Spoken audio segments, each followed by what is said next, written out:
Jesus called a man a fool. I want to share with you a dramatic little story. The world's going crazy, but then so am I.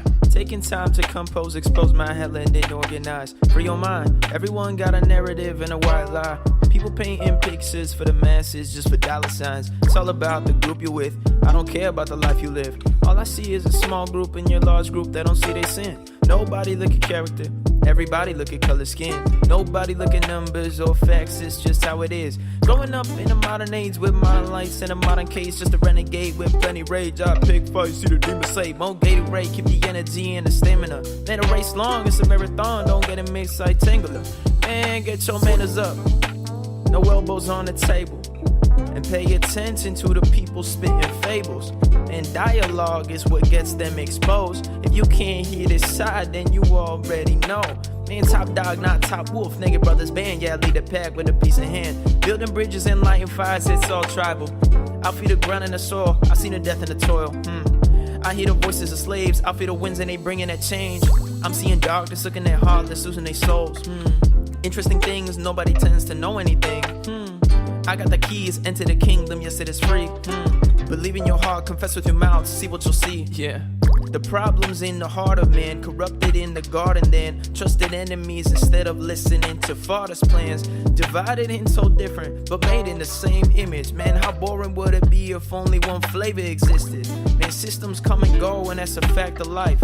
And people can reverse laws and bring back the strife. But if we added all the people to the kingdom, nor Jew nor Gentile, all would be forgiven. I think we're looking and attacking the fruit, not understanding that the problem's all in the roots. I'm not talking about statues or dudes, I'm talking about hatred that's been sown, that's been lived in loops. If we don't change the way we see them things, we gon' be stuck in the same old games. And if we don't stop and make a new way, hell, we'll still be here, running in circles.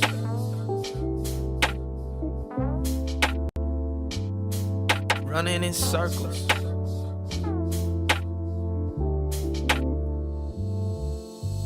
But I couldn't sleep.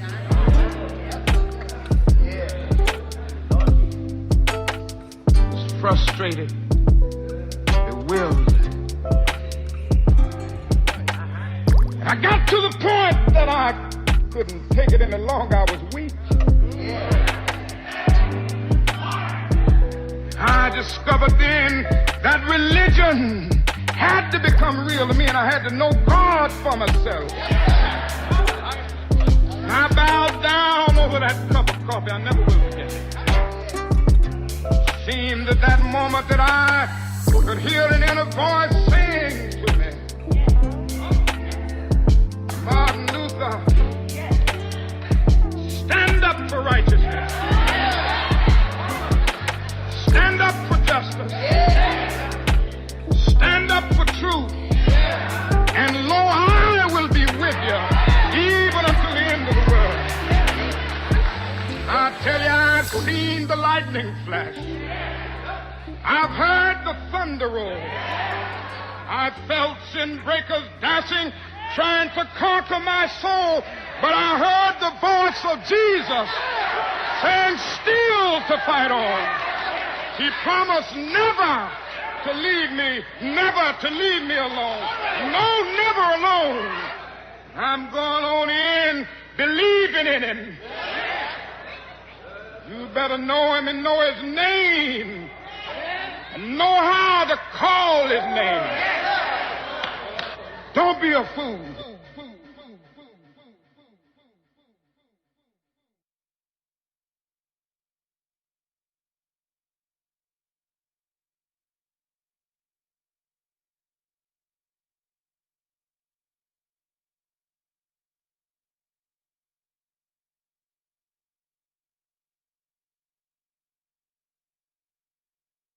Why Jesus called a man a fool.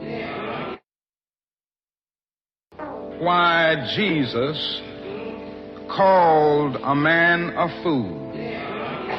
I want to share with you a dramatic little story. The world's going crazy, but then so am I. Taking time to compose, expose my hella and then organize. Free your mind, everyone got a narrative and a white lie.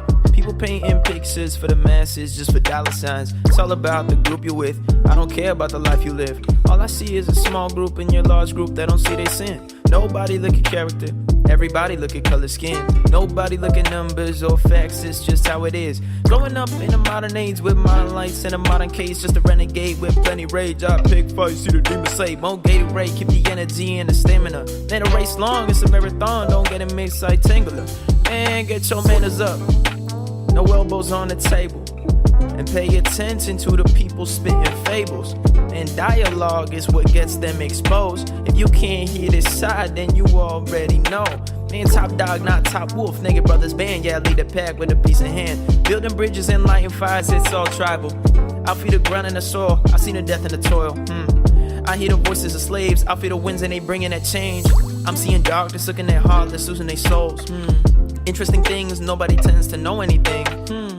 I got the keys, enter the kingdom, yes it is free.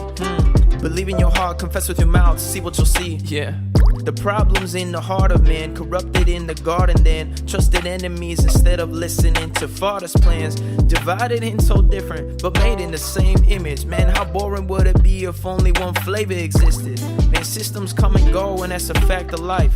And people can reverse laws and bring back the strife. But if we added all the people to the kingdom, nor Jew nor Gentile, all would be forgiven. I think we're looking and attacking the fruit, not understanding that the problem's all in the roots. I'm not talking about statues of dudes, I'm talking about hatred that's been sown, that's been lived in loops. If we don't change the way we see them things, we gon' be stuck in the same old games. And if we don't stop and make a new way, hell, we'll still be here, running in circles.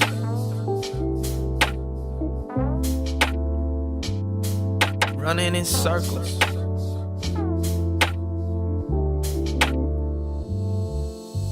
But I couldn't sleep.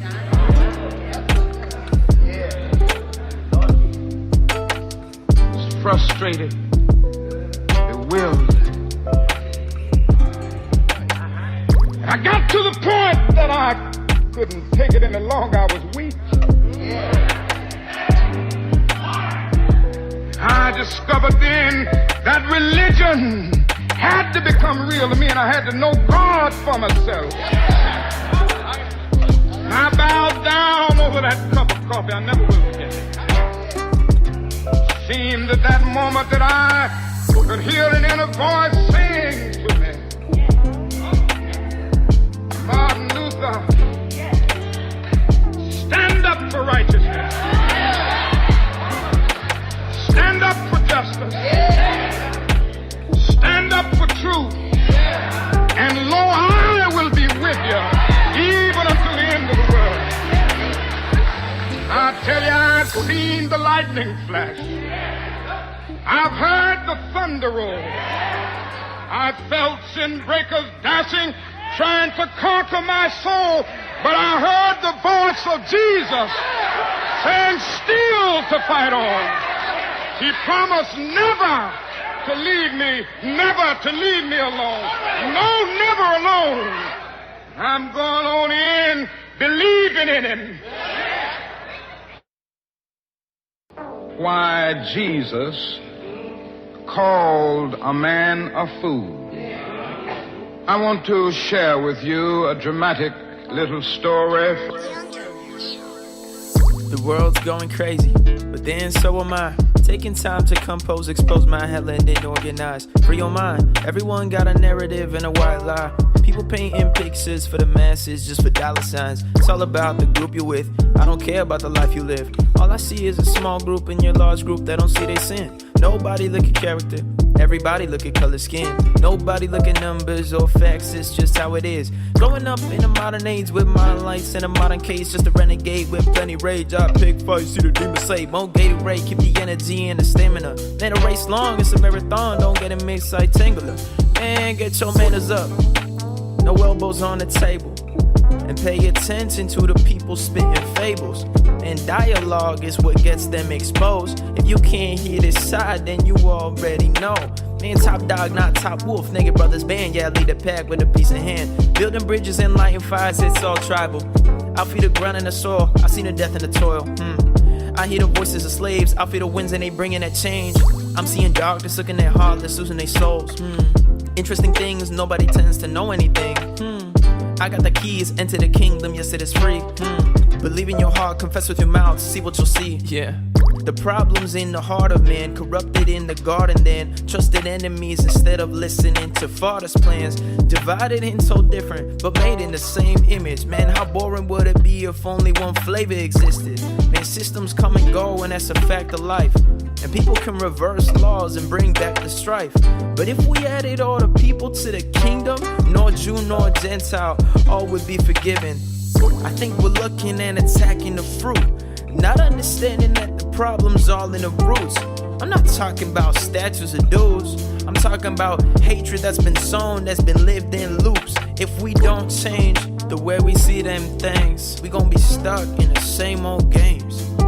And if we don't stop and make a new way, hell, we'll still be here, running in circles.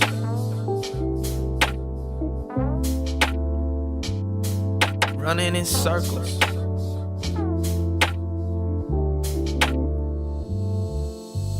But I couldn't sleep. I was frustrated, bewildered. I got to the point that I couldn't take it any longer. I was weak. I discovered then that religion had to become real to me, and I had to know God for myself. I bowed down over that cup of coffee. I never will forget it. Seemed at that moment that I could hear an inner voice saying to me, Martin Luther, stand up for righteousness. Stand up for justice. Stand up for truth. And lo, I will be with you. Why Jesus called a man a fool. I want to share with you a dramatic little story. The world's going crazy, but then so am I. Taking time to compose, expose my hell and then organize. Free your mind, everyone got a narrative and a white lie. People painting pictures for the masses just for dollar signs. It's all about the group you're with, I don't care about the life you live. All I see is a small group in your large group that don't see their sin. Nobody look at character, everybody look at color skin. Nobody look at numbers or facts, it's just how it is. Growing up in a modern age with modern lights and a modern case, just a renegade with plenty rage. I pick fights, see the demon say, more Gatorade, keep the energy and the stamina. Man, a race long, it's a marathon, don't get it mixed like Tangler. Man, get your manners up, no elbows on the table. And pay attention to the people spitting fables.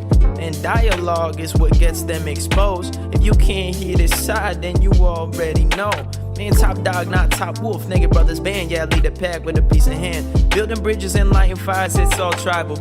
I feel the ground and the soil, I see the death and the toil. I hear the voices of slaves, I feel the winds and they bringing that change. I'm seeing darkness, looking at heartless, losing their souls. Interesting things, nobody tends to know anything. I got the keys, enter the kingdom, yes it is free. Believe in your heart, confess with your mouth, see what you'll see. Yeah. The problem's in the heart of man, corrupted in the garden then. Trusted enemies instead of listening to father's plans. Divided and so different, but made in the same image. Man, how boring would it be if only one flavor existed? Man, systems come and go and that's a fact of life. And people can reverse laws and bring back the strife. But if we added all the people to the kingdom, nor Jew nor Gentile, all would be forgiven. I think we're looking and attacking the fruit, not understanding that the problem's all in the roots.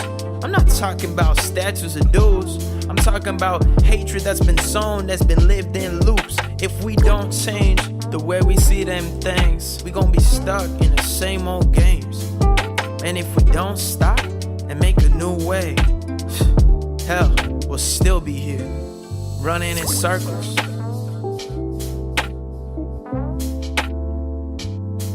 Running in circles.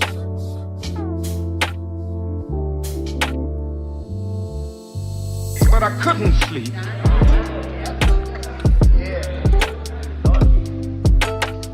Was frustrated, bewildered. I got to the point that I couldn't take it any longer. I was weak.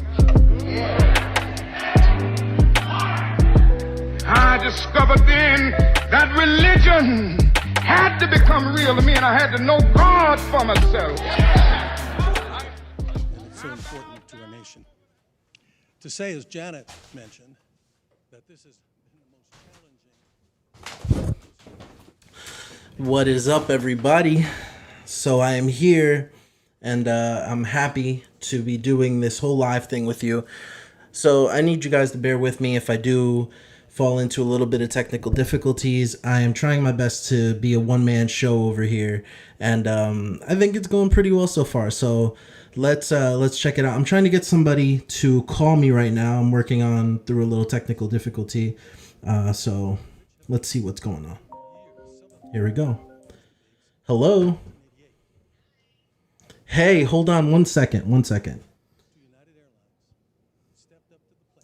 Hello? Can you hear me? Yes, Oh, okay, there you are. How's it going? I'm doing great. Awesome. So just to let everybody know, you are live with me right now on YouTube. If you guys don't know who this is Becky from Legsit. So super excited, La Trompista on Instagram. So I thought I'd get you on the phone to talk about some predictions. Definitely. Talk to me. What are you feeling? What are you thinking? So, I like to watch a little bit of everything. I like to listen to everybody from, liberal media and everything. So I can listen to a little bit of what they have to say.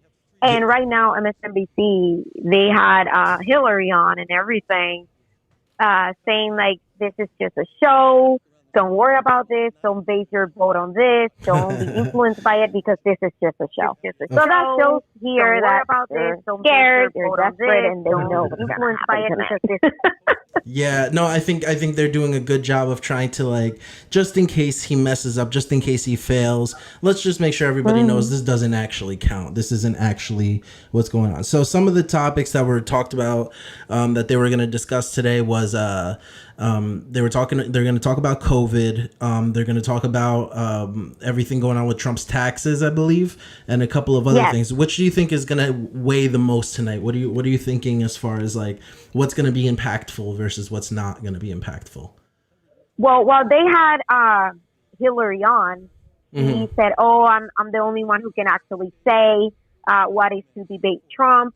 And because, of course, she debated him in 2016, which we all know who won that debate. Right. But she was pointing the same thing again. Taxes, COVID-19. He didn't do anything. He didn't do the right thing. Right. There's only those two things. Everything else is irrelevant. But, that's not going to make us not vote for the president. Right. Definitely not. I do feel like there's a big amount of people who are already have their minds made up on Trump. They're not really going to switch over either for him or against him. I do feel like this is Trump has a lot more at stake here than Joe Biden does, because literally all Joe Biden has to do is come up and not stutter and just not faint or anything, and he'll have the advantage over the next, just because the media is so biased in his favor. No, yeah, definitely. He is, they're ready. They're very comfortable with him. Right. So let's see what's going to happen tonight. But when it comes to Trump, they're saying that he wasn't ready, that he probably wasn't ready enough. But I don't think he had to be ready for Hillary in 2016. Now he's more than ready. Now he has kept his promises. He has done so much. There's so much he can talk about, and I don't think they have nothing on him, honestly. Yeah, I think one of the big blind spots that Trump has right now is you know, Joe Biden has a very freckled past, right? It's not like everything he does is for the past 50 years has been good. But what I do think is that people have forgotten, just with this really rapid news cycle, it's easy to forget that, you know, in like 1990 or something, Joe Biden said a bunch of outlandish stuff, and he's pretty much said ridiculous things throughout his entire career, but none of it has really been in the mainstream until he started running for the presidency. And that's pretty much, I think, completely the media's fault. I think that Trump is going to be, he's going to have a mission ahead of him trying to remind people of who Joe Biden actually is and the things that he's actually said.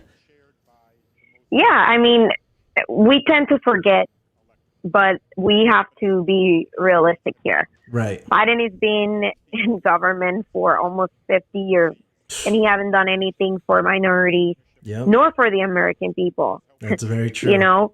So that will be your question, like, why not Biden? Well, because he haven't done anything for us. Right. And that shows you right there. But what the Democrats are trying to sell us is the Biden before the Biden from before. Right. The Biden that was able to debate Sarah, the Biden that was able to say things, and the Biden that was with Obama. Right. And that's not the same Biden anymore. Exactly. And I even feel like during the Obama era, I don't really remember hearing much from Biden, you know, maybe little quick things here and there, but Obama was such a communicator, and that was really his skill, that Biden didn't really have to hold any of that weight. And it wasn't really very common that you'd hear an hour-long speech or even a half an hour-long speech from Joe Biden. You know, he was just kind of Obama's funny little friend for 8 years. And now that the spotlight's completely on him, it's going to be interesting to see how he maneuvers an hour-long conversation. No, and one of the other things that Democrats are pushing, kind of like to make the apple look shinier is, Biden looks and sounds presidential. And he will be presidential because he knows how to beat that. Right. So we need to understand that we cannot vote by how they look, how they are, or how they talk, but what are they going to do? What are they doing? What have they done? Yes. What have Biden done? What has Trump done? Trump is only being in power for less than 4 years. Yeah, it's true. And watch everything that he has done. Mm-hmm. Now compare with almost 50 years of Biden. Yeah, absolutely. There's no balance. I do think that one of the big plays, and I want to wrap this up before they start, but it doesn't look like they're starting. One of the big things that's going to be a hot topic of discussion is race, right? This idea that Trump is a racist and somehow Joe Biden is going to save us from Trump's racism. What do you think is the appropriate response from Trump and the Republican Party in response to Biden's allegations of racism towards the American people? The thing is, there has never been any proof of that. To the contrary, we have so much proof that Trump is not racist. Right. So that's why they don't bring it that much anymore, because they keep like coming out of more things to do, and they're just running off. Right. That's why they have to bring the taxes again.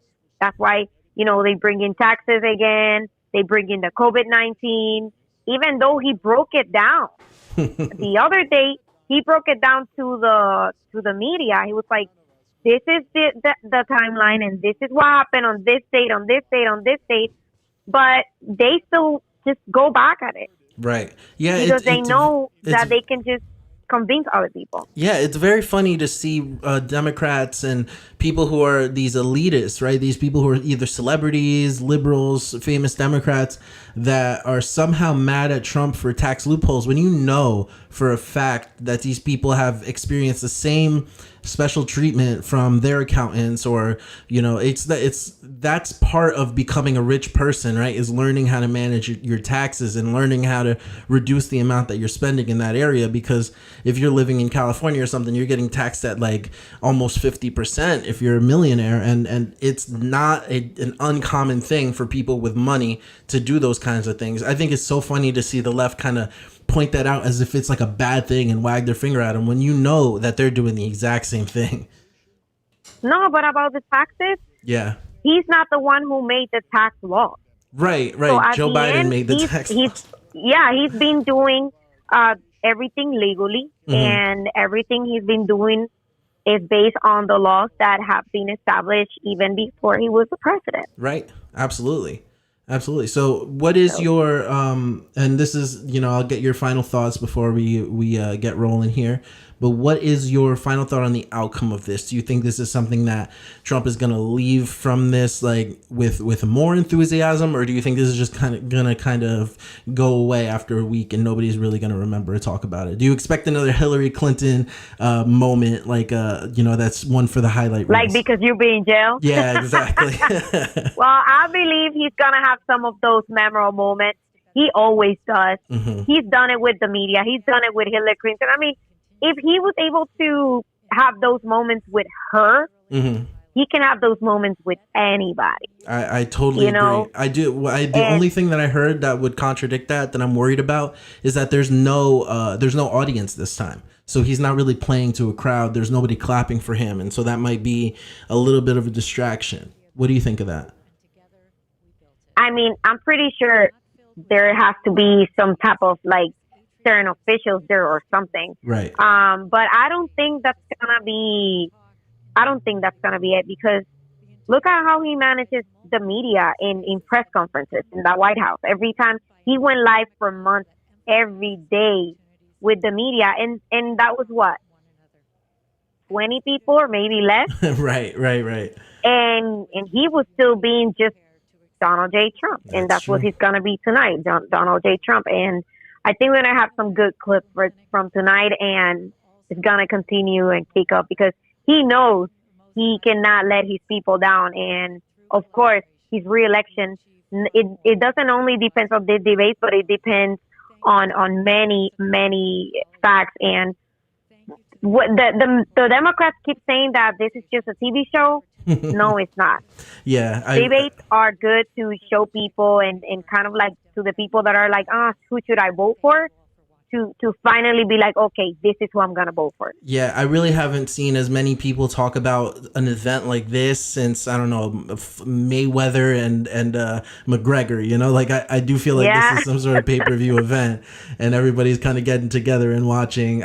Even on YouTube, all the creators are doing like what we're doing now, the live stream, and just watching with their audience. And it's, to me, this feels a lot bigger than what the left is letting on. Definitely. I'm definitely preparing my popcorn and I'm ready to watch it. Thank you so much for this little space and for the opportunity to share my thoughts. Of course. Thanks for being here. We'll talk soon. Take care. Bye. All right, guys. So that was La Trompista on Instagram. You can follow her there. She's got an awesome platform, talks about all Trump stuff and conservative stuff, specifically for Hispanic conservatives. So check her out on Instagram. I'll throw a link in the bio after I finish this live stream. So I think they're about to get started. So I'm going to go back to that, and we're going to take a 2-second break. As soon as they get started, I'll be here watching with you guys. So please excuse me having to be all of, I'm the producer, the writer, the editor, all of that all at once. So let me run and change some things on the board, and we'll be back as soon as they start. All right. Talk soon. Jesus called a man a fool. I want to share with you a dramatic little story. The world's going crazy, but then so am I. Taking time to compose, expose my hella and then organize. Free your mind, everyone got a narrative and a white lie.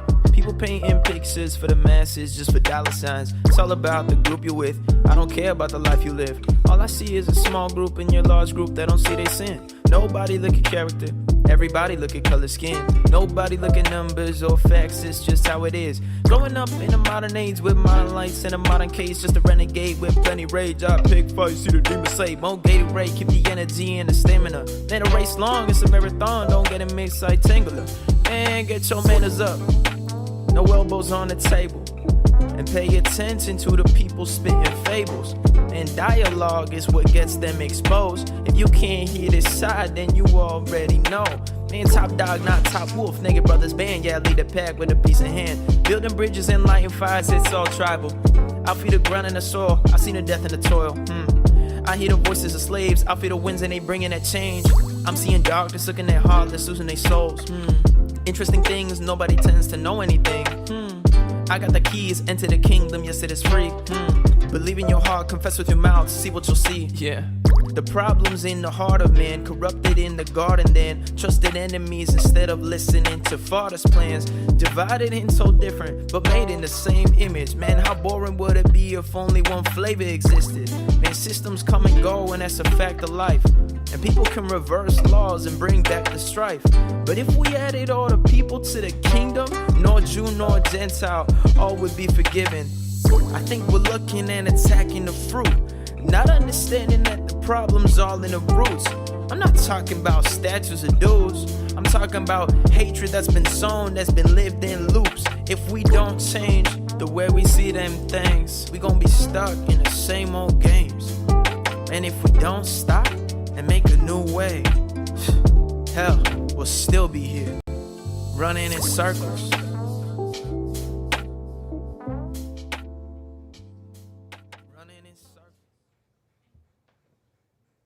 For most importantly, who we want to be. That's all on the ballot. Face to face, the main right, event starts right now. We're back. The first presidential debate, live from Case Western Reserve University and Cleveland Clinic in Ohio and New York City. Now reporting, Chief Anchor George Stephanopoulos. Good evening. Welcome back to our special coverage of this first presidential debate. Just moments away now, Donald Trump and Joe Biden will take the stage for 90 minutes, 6 topics on the table. The big question, will the candidates do anything tonight to change the course of this race? President Trump is behind right now, has been for months, and our statistics guru Nate Silver at 538 calculates that Joe Biden is coming into this debate season with a 78% chance of winning the White House. But there are 3 debates, 5 weeks to go, funny. And President Trump has a history of shaking things up. Our chief White House correspondent John Karl is on the scene in Cleveland.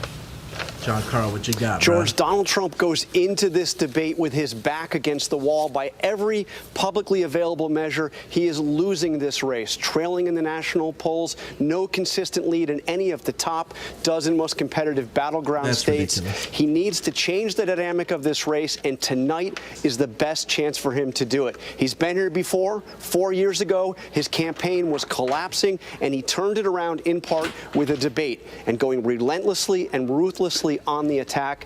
I expect that is what he will try to do tonight. Okay, John Karl. Mary Bruce also in Cleveland covering the Biden campaign. Joe Biden has been here before as well, not at the top of the ticket, but he has had 2 vice presidential debates during the general election season.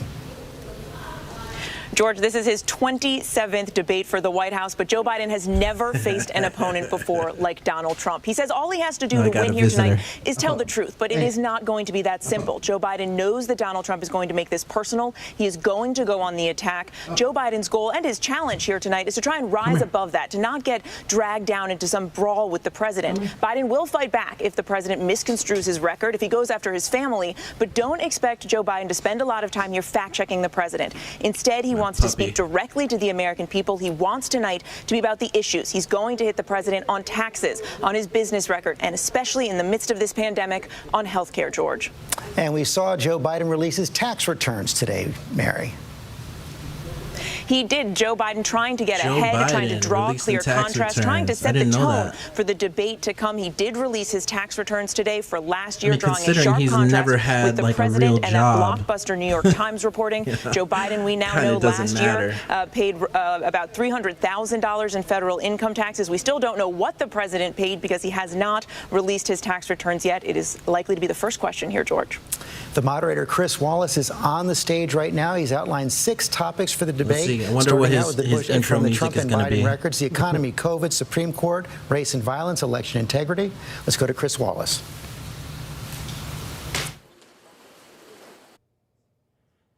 Chris Wallace.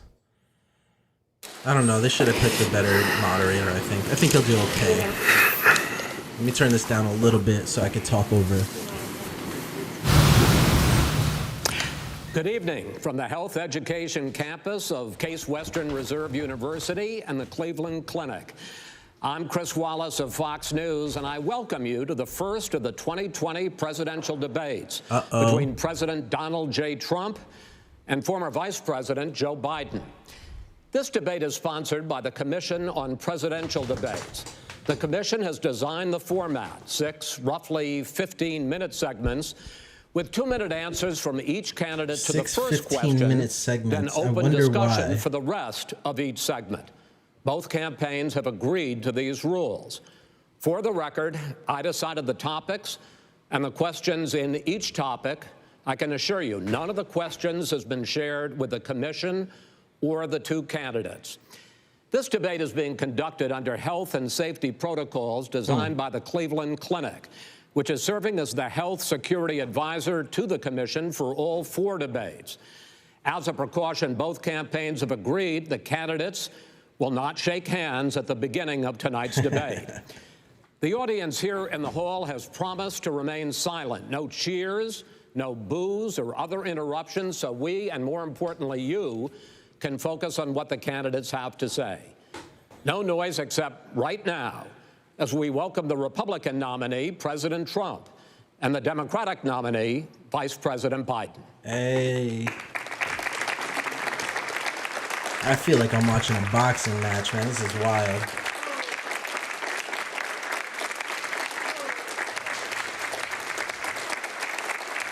How you doing, man? How you doing, man? Come on, man. Gentlemen, a lot of people have been waiting for this night, so let's get going. Our first subject is the Supreme Court. President Trump, you nominated Amy Coney Barrett over the weekend to succeed the late Ruth Bader Ginsburg on the court. You say the Constitution is clear about your obligation and the Senate's to consider a nominee to the court. Vice President Biden, you say that this is an effort by the president and Republicans to jam through an appointment and what you call an abuse of power. My first question to both of you tonight, why are you right in the argument you make and your opponent wrong? And where do you think a Justice Barrett would take the court? President Trump, in this first segment, you go first, 2 minutes. Thank you very much, Chris. I will tell you very simply, we won the election. Elections have consequences. We have the Senate, we have the White House, and we have a phenomenal nominee, respected by all, top academic, good in every way, In fact, some of her biggest endorsers are very liberal people from Notre Dame and other places. So I think she's going to be fantastic. We have plenty of time. Even if we did it after the election itself. I have a lot of time after the election, as you know. So I think that she will be outstanding. She's going to be as good as anybody that has served on that court. We really feel that. We have a professor at Notre Dame, highly respected by all, said she's the single greatest student he's ever had. He's been a professor for a long time at a great school. And we won the election, and therefore we have the right to choose her. And very few people knowingly would say otherwise. And by the way, the Democrats, they wouldn't even think about not doing it. If they had, the only difference is they'd try and do it faster. There's no way they would give it up. They had Merrick Garland, but the problem is they didn't have the election, so they were stopped. And probably that would happen in reverse also. Definitely would happen in reverse. That's right. So we won the election, and we have the right to do it, Chris. Liberal leftist privilege. Thank you. Same question to you, Vice President Biden. You have 2 minutes. Well, first of all, thank you for doing this and First of all, this, Mr. come on, man. The American people have a right to have a say in who the Supreme Court nominee is. And that say occurs when they vote for a United States senators and when they vote for the President of the United States. They're not going to get that chance now because we're in the middle of an election already. The election has already started. The election happened 3 years ago, 4 years ago. Voted. And so the thing that should happen is we should wait. This guy gets me. We should wait and see what the outcome of this election is, because that's the only way the American people get to express their view is by who they elect as president and who they elect as vice president. They elected him 4 years ago. What's at stake here is the president's made it clear he wants to get rid of the Affordable Care Act. He's been running on that, he ran on that, and he's been governing on that. He's in the Supreme Court right now trying to get rid of the Affordable Care Act, which will strip 20 million people from having insurance, health insurance now, if it goes into court, and the justice, and I have nothing, I'm not opposed to the justice, she seems like a very fine person. But she's written before she went on the bench, which is her right, that she thinks that the Affordable Care Act is not constitutional. The other thing that's on the court, and if it's struck down, what happens? Women's rights are fundamentally changed. Once again, a woman could be pay more money because she has a pre-existing condition of pregnancy. They were able to charge a woman more for the same exact procedure a man gets. And that ended when we, in fact, passed the Affordable Care Act. And there's 100 million people who have pre-existing conditions, and they'll be taken away as well. Those pre-existing conditions, the insurance companies are going to love this. And so it's just not appropriate to do this before this election. If he wins the election and the Senate is Democrat or Republican, then he goes forward. If not, we should wait until February. All right. There aren't 100 million people with pre-existing conditions. As far as the say is concerned, the people already had their say. Okay, Justice Ginsburg said very powerfully, very strongly, at some point, 10 years ago or so, she said a president and the Senate is elected for a period of time, but a president's elected for 4 years. We're not elected for 3 years. I'm not elected for 3 years. So we have the Senate, we have a president. He's elected to the next election. During that period of time, we have an opening. I'm not elected for 3 years. I'm elected for 4 years. And the 100 million people, Joe, the 100 million people is totally wrong. I don't know where you got that number. The bigger problem that you have is that you're going to extinguish 180 million people with their private health care that they're very happy with. That's simply not true. Well, you're certainly going to socialist. You're going to socialist medicine. We're now into, gentlemen, we're now into open discussion. Open discussion. Open discussion. Yes, I agree. Go ahead, Vice President. Number one, he knows that what I proposed. What I proposed is that we expand Obamacare and we increase it. We do not wipe bigger government, baby. One of the big debates we had with 23 of my colleagues trying to win the nomination that I won were saying that Biden wanted to allow people to have private insurance still. They can. They do. They will under my proposal. It's not what you've said, and it's not what your party has said. That is simply your party doesn't. That's say right. Your party wants to go socialist medicine. My party is and me. socialist right healthcare. now, I am and the they're going to dominate party. you, Joe. You know that. I am the Democratic Party right now. The platform of the Not Democratic Party Harris. is what I, in fact, approved of. What He I said not approved according of. to Harris. Now, here's the deal. The deal is that it's going to wipe out pre-existing conditions. And by the way, the 200,000 people that have died on his watch, how many of those have survived? Well, there's 7 million people that contracted COVID. What does it mean for them going forward if you strike down the Affordable Care Act? Joe, you've had 308,000 military people dying because you couldn't provide them proper health care in the military. So don't tell me about this. I'm happy to talk about this. And if you were here, it wouldn't be 200, it would be 2 million people because you were very late on the draw. You didn't want me to ban China, which was heavily infected. You didn't want me to ban all right, gentlemen, Europe, which was heavily infected. That's You would have right. been much later, Joe. Mr. President, much later. Mr. President. You're talking about 2 million people. You're not President, as the moderator. You're not going to be able to shut him segment, up. but go ahead. Let me finish. The point is that the president also is opposed to Roe v. Wade. That's on the ballot as well in the court. And so that's also at stake right now. And so the election is already You don't know it's begun. on the ballot. Why is it on the ballot? Because why is it on the ballot? It's not on the ballot. It's on the ballot in the court. I don't think so. In the court. This is going to be a bloodbath, man. Jeez. Donald, would And you don't know her view on Roe v. Wade. You I don't know her view. Well, all right. Let's talk. We got a lot to unpack here, gentlemen. We got a lot of time. So on health care, and then we'll come back to Roe v. Wade. Unquestioned for this whole President, time. the Supreme Court will hear a case He has a no week idea what he's after the talking about. election in which the Trump administration, along with 18 state attorneys general, are seeking to overturn Obamacare, to end Obamacare. You have spent the last... Because they want to give good health care. If I may ask my question, sir. Good health care. Over the last 4 years, you have promised to repeal and replace Obamacare, but you have never in these 4 years come up with a plan, a comprehensive plan to replace Obamacare. Of course I have.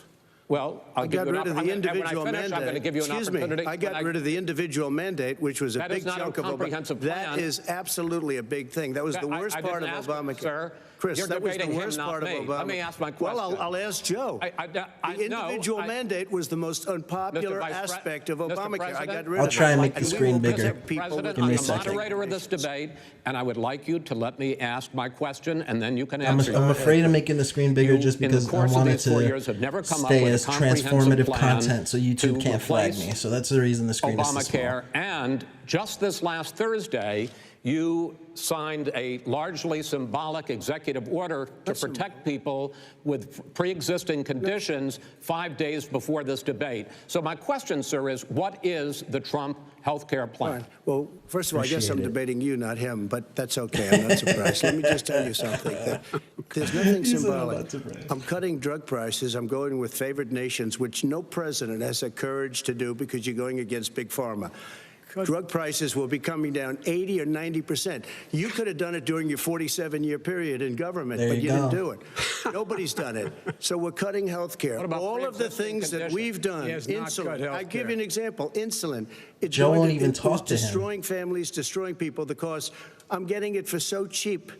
It's like water, you want to know the truth. So cheap. Take a look at all of the drugs what we're doing, prescription drug prices. We're going to allow our governors now to go to other countries to buy drugs because they pay just a tiny fraction. As I say, this is open discussion. No, but this is big stuff. Sir, you'll be happy. I'm about to pick up on one of your points to ask the Vice President, which is he points out that you would like to add a public option to Obamacare, and the argument that he makes and other Republicans make is that that is going to end private insurance. It is and not. Well, if I can ask you the question, it will not end. What your party says, by the way. It will end private insurance and create a government takeover of health care. It does not. It's only for those people who are so poor they qualify for Medicaid. They can get that free in most states, except governors who want to deny people who are poor Medicaid.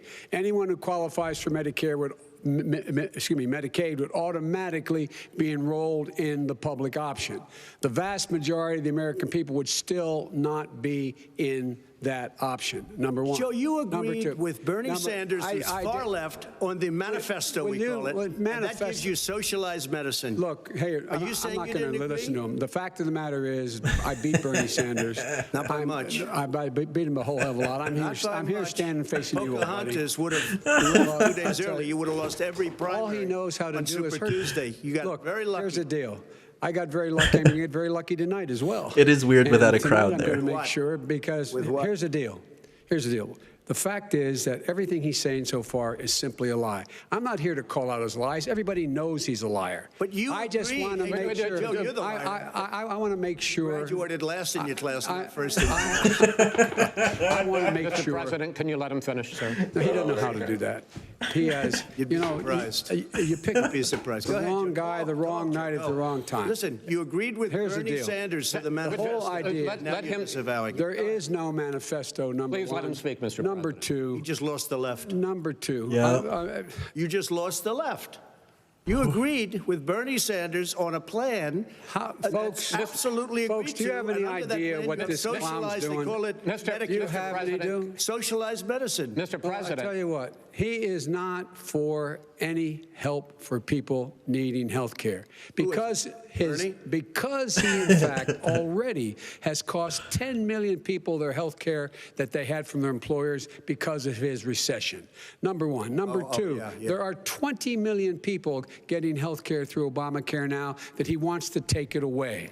He won't ever look you in the eye and say that's what he wants to do. Take it away. No, I want to give them better health care at a much lower price because and by the way, he doesn't know how. He doesn't know how to do that. I've already fixed it. He has never offered a plan. Fixed it to an extent. He has never done a single thing. As you might know, but probably don't. Gentlemen, you realize if you're both speaking at the same time, and it's too expensive. Let the president. Go ahead, sir. Obamacare is no good. We made it better, and I had a choice to make very early on. We took away the individual mandate. We guarantee pre-existing conditions, but took away the individual mandate.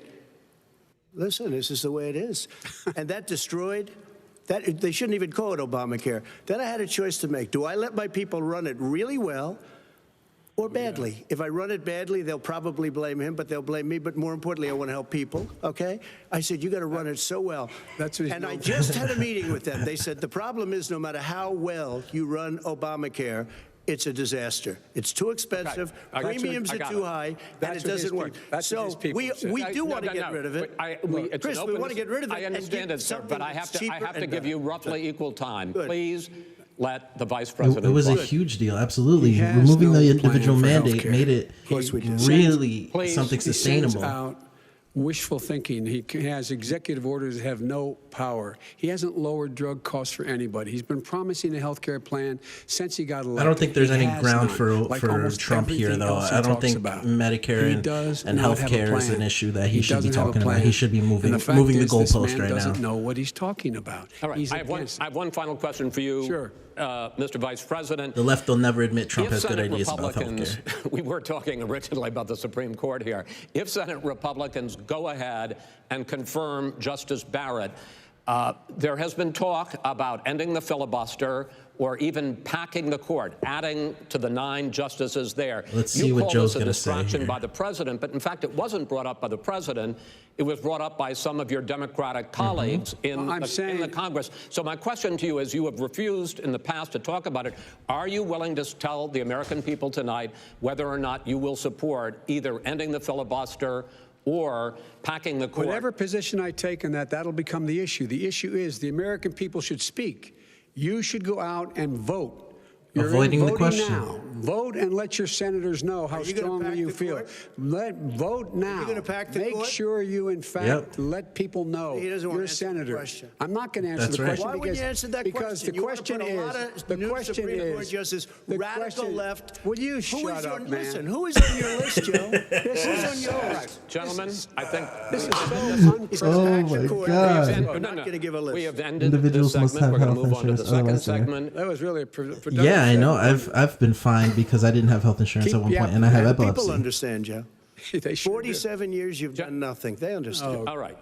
The second subject This is COVID-19, wild, man. which is an awfully serious subject, so This should be let's try to interesting. be serious about it. We have had more than 7 million cases of coronavirus in the United States, and more than 200,000 people have died. Even after we produce a vaccine, experts say that it could be months or even years before we come back to anything approaching normal.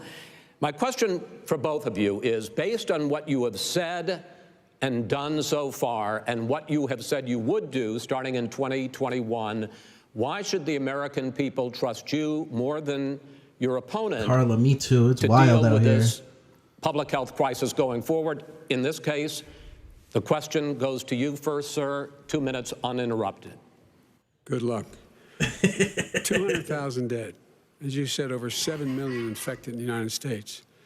We, in fact, have 4% of the world's population, 20% of the deaths. 40,000 people a day are contracting COVID. In addition to that, about between 750 and 1,000 people a day are dying. When he was presented with that number, he said, it is what it is. Well, it is what it is because you are who you are. That's why it is. The president has no plan. He hasn't laid out anything. He knew all the way back in February how serious this crisis was. He knew it was a deadly disease. What did he do? He's on tape as acknowledging he knew it. He said he didn't tell us or give people a warning of it because he didn't want to panic the American people. You don't panic. He panicked. In addition to that, what did he do? He went in and we were insisting that the Chinese, the people we had on the ground in China should be able to go to Wuhan and determine for themselves how dangerous this was. He did not even ask Xi to do that. He told us what a great job Xi was doing. He said we owe him a debt of gratitude for being so transparent with us. And what did he do then? He then did nothing. He waited and waited and waited. He still doesn't have a plan. I laid out back in March exactly what we should be doing. And I laid out again in July what we should be doing. We should be providing all the protective gear possible. We should be providing the money the House has passed in order to be able to go out and get people the help they need to keep their businesses open schools. It costs a lot of money. You should get out of your bunker and get out of the sand trap and get in your golf course and go in the Oval Office and bring together the Democrats and Republicans and fund what needs to be done now to save lives. So if we would have listened to you. You have 2 minutes, sir. If we would have listened to you, the country would have been left wide open. Bobby Durant, I agree, man. Not 200,000, and one person. There wasn't anything more he could have done. It should have never happened. They stopped it from going in, but it was China's fault. And by the way, when you talk about numbers, you don't know how many people died in China. You don't know how many people died in Russia. You don't know how many people died in India. They don't exactly give you a straight count, just so you understand. But if you look at what we've done, I closed it, and you said he's xenophobic. He's a racist, and he's xenophobic because you didn't think I should have closed our country. Wait a minute. It's his 2 minutes. You didn't think we should have closed our country because you thought it was too. I love how he brought up the basement. That's hilarious. You wouldn't have closed it for another 2 months.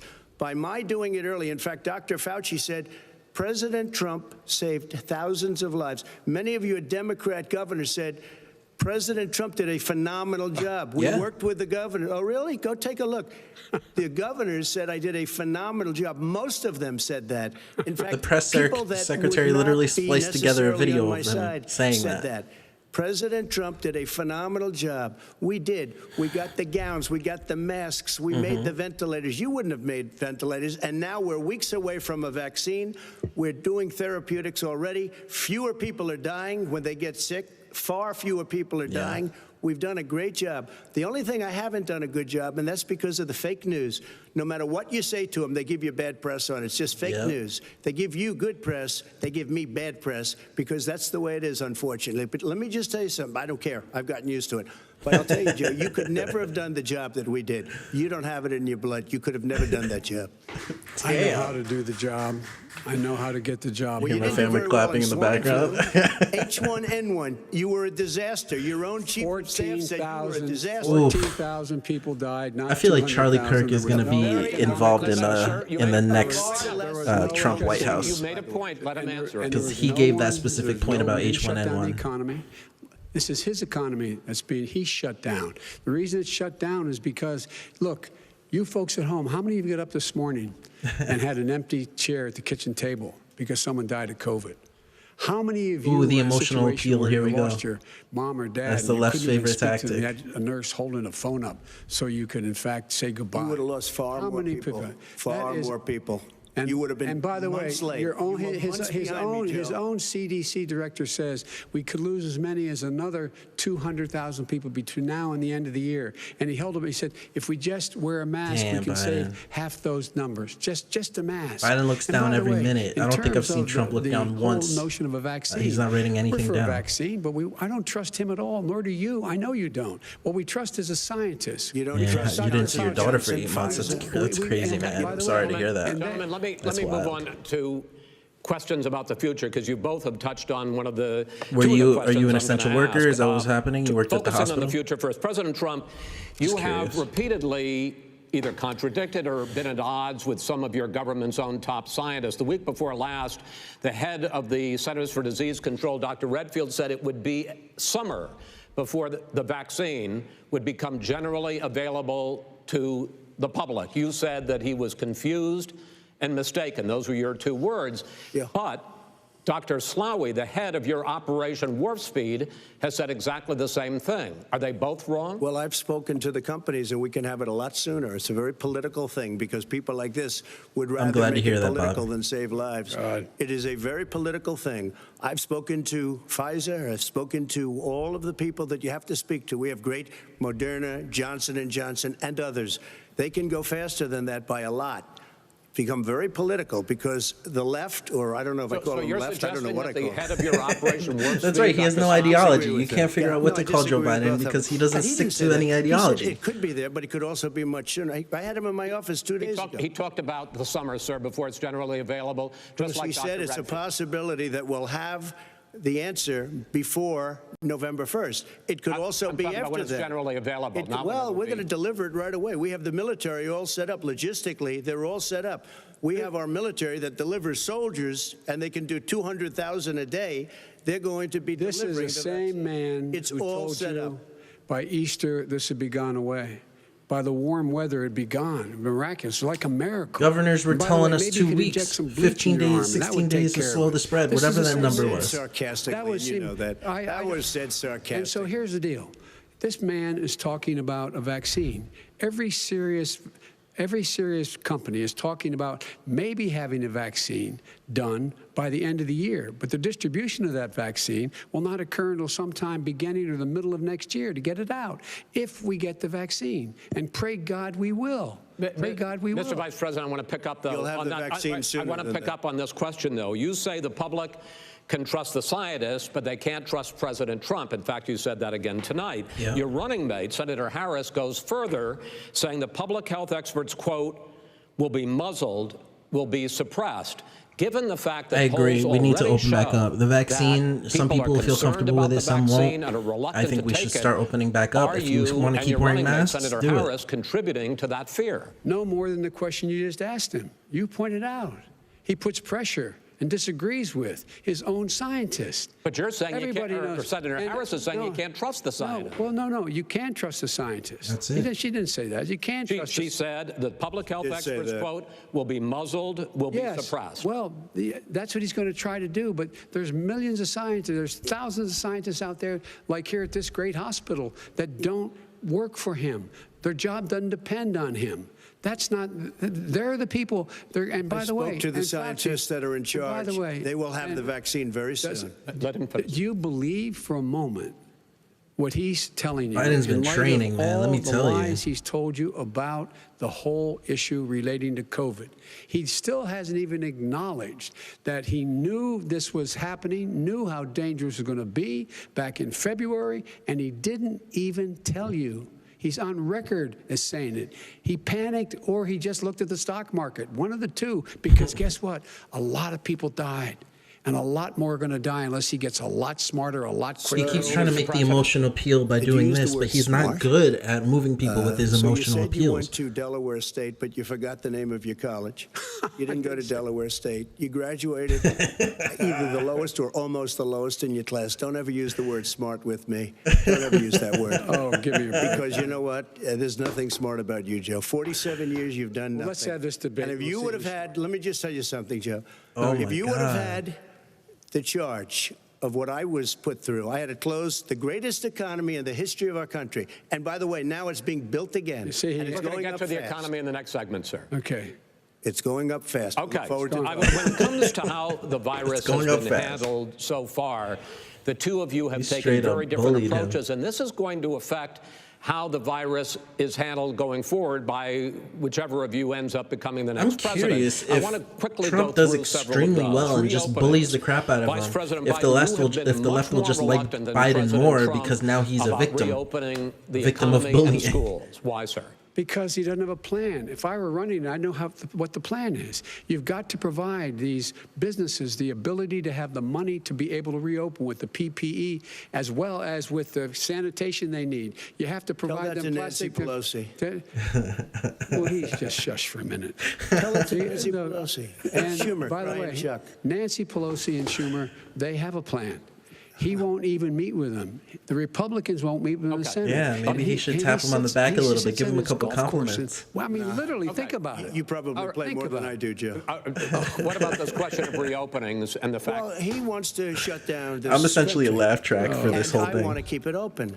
And we You did ju- a great he thing just by admitted shutting he it shut down. it down. Wait a minute, Let Joe. him Let me finish, shut sir. you down for a second, Joe, just for 1 second.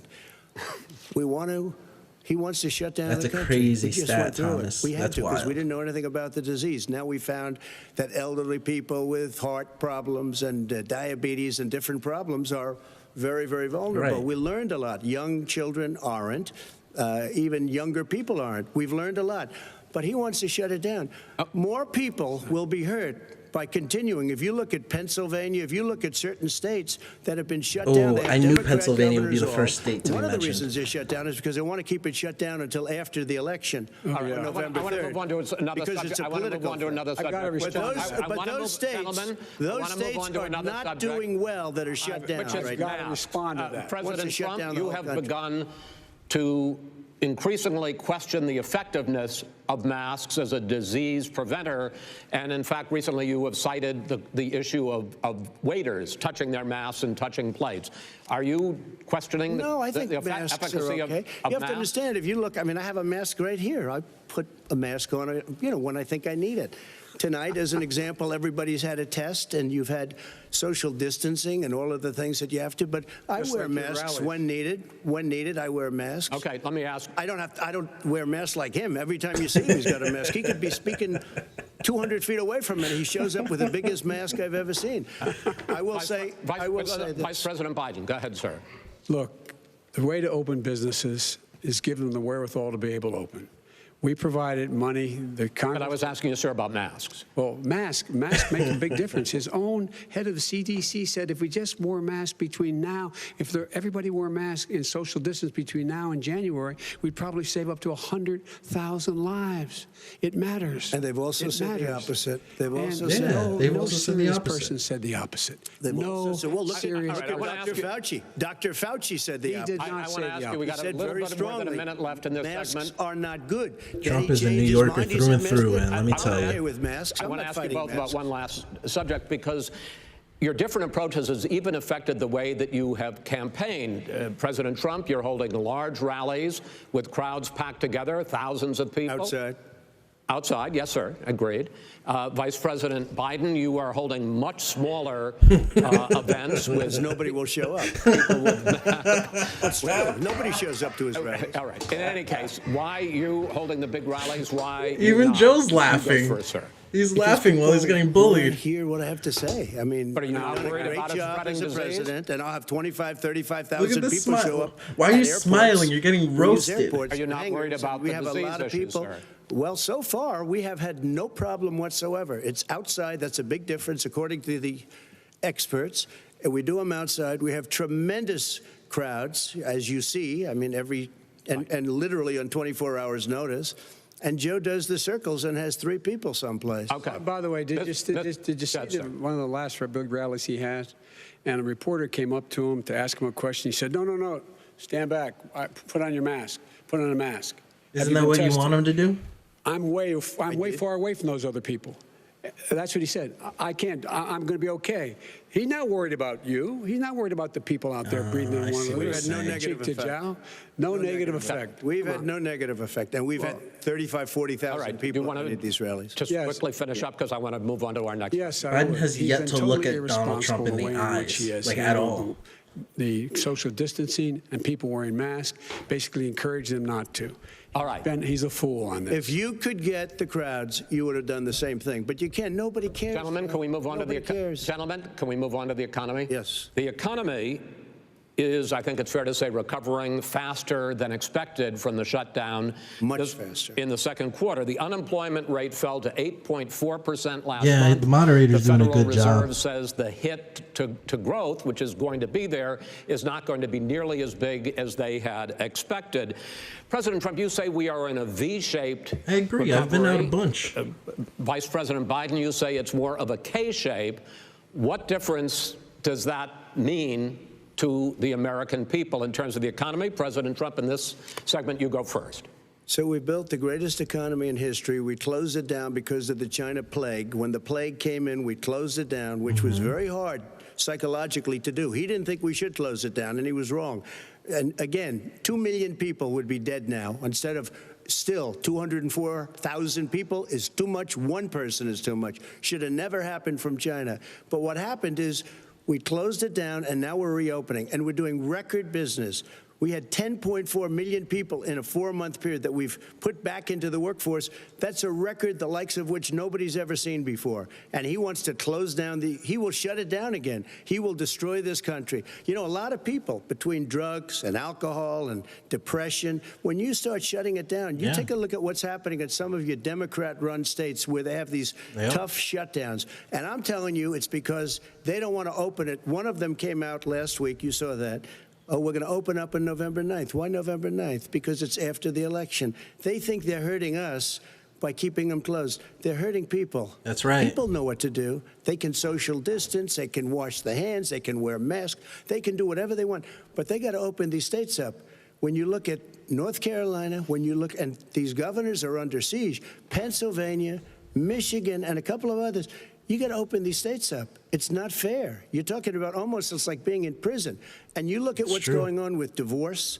Look at what's going on with alcoholism and drugs. It's a very, very sad thing. And he'll close down the whole country. This guy will close down the whole country and destroy our country. Our country is coming back incredibly well, setting records as it does it. He should we bring don't up need California. somebody to come in and say, let's shut it down. All right. Your 2 minutes, sir. We're now moved to you. Biden was so happy to not have to talk for those 2 minutes. Posing the question, the president says it's a V-shaped recovery. You say it's a K-shaped recovery. What's the difference? The difference is millionaires and billionaires like him in the middle of the COVID crisis have done very well. Billionaires have made another $300 billion.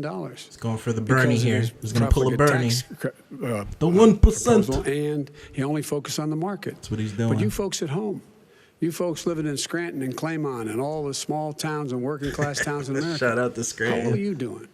Shout out to Dunder Mifflin. A total of $750 in taxes. Sir, wait, no, sir, it's his two. No, I understand. You've agreed to the 2 minutes, so please let him have it. Do I get my time back? The fact is that he has, in fact, worked on this in a way that he's going to be the first president of the United States to leave office having fewer jobs in his administration than when he became president. I was doing great before the virus, let me tell you. I was getting paid the most I've ever gotten paid in my life before the virus. Are those people who have been on the front lines, those people who have been saving our lives, those people who have been out there dying, Not really, people who no. were putting themselves in the way to make sure that we could all try to make it. And the idea Those are that the people he that is kept their insisting jobs. that we go forward and open when you have almost half the states in America with a significant increase in COVID deaths and COVID cases in the United States of America. And he wants to open it up more. Why does he want to open it up? Why doesn't he take care of the American? You can't fix the economy until you fix the COVID crisis. And he has no intention of doing anything about making it better for you all at home in terms of your health and your safety. Schools. Why aren't schools open? Because it costs a lot of money to open them safely. You know, they were going to give, his administration was going to give the teachers and school students masks. And then they decided, no, couldn't do that because it's not a national emergency. Not a national emergency. They've done nothing to help small businesses. Nothing. They're closing. 1 in 6 is now gone. He ought to get on the job and take care of the needs of the American people so we can open safely. All right. Your time is up, sir. Well, we are going to get to... I have to respond to that. Well, yeah, Brandon, minutes, it's crazy. Excuse me, this he is a made bloodbath. So did you. People want their schools. No, people want their schools open. They don't want to be shut down. They don't want their state shut down. They want their restaurants. I look at New York. It's so sad what's happening in New York. It's almost like a ghost town, and I'm not sure it can full ever empathy is recover so what they've cringe, done in New though. York. I wouldn't People want him want to their do places open. They want to get back to their lives. They'll be careful, but they want their schools open. I'm the one that brought back football. By the way, I brought back Big Ten football. It was me, and I'm very happy to do it. And people of Ohio are very proud of me. And we're going to get back. Gentlemen, we're going to get to your economic plans going forward in a moment. But first, Mr. President, as you well know, there's a new report that in 2016, the year you were elected president, and 2017, your first year as president, that you paid $750 a year in federal income tax. Here we go. Each of those years. I know that you pay a lot of other taxes, but I'm asking you the specific question. Is it true that you paid $750 in federal income taxes each of those 2 years? I paid millions of dollars in taxes, millions of dollars of income tax. And let me just tell you, There was a story in one of the papers. Show us your tax I paid returns. $38 million 1 year. I paid $27 million. Show us your tax 1 year. returns. I went. You'll see it as soon as it's finished. You'll see it. You know, if you want to go to the Board of Elections. There's a 118-page or so report that says everything I have, every bank I have, I'm totally under-leveraged because the assets are extremely good. And we have a very... It's true, Thomas. I built a great you paid a lot of money in tax. But let me tell you... I understand all of that. I understand all of that. No, Mr. The left President, can't read, I'm though. asking you a question.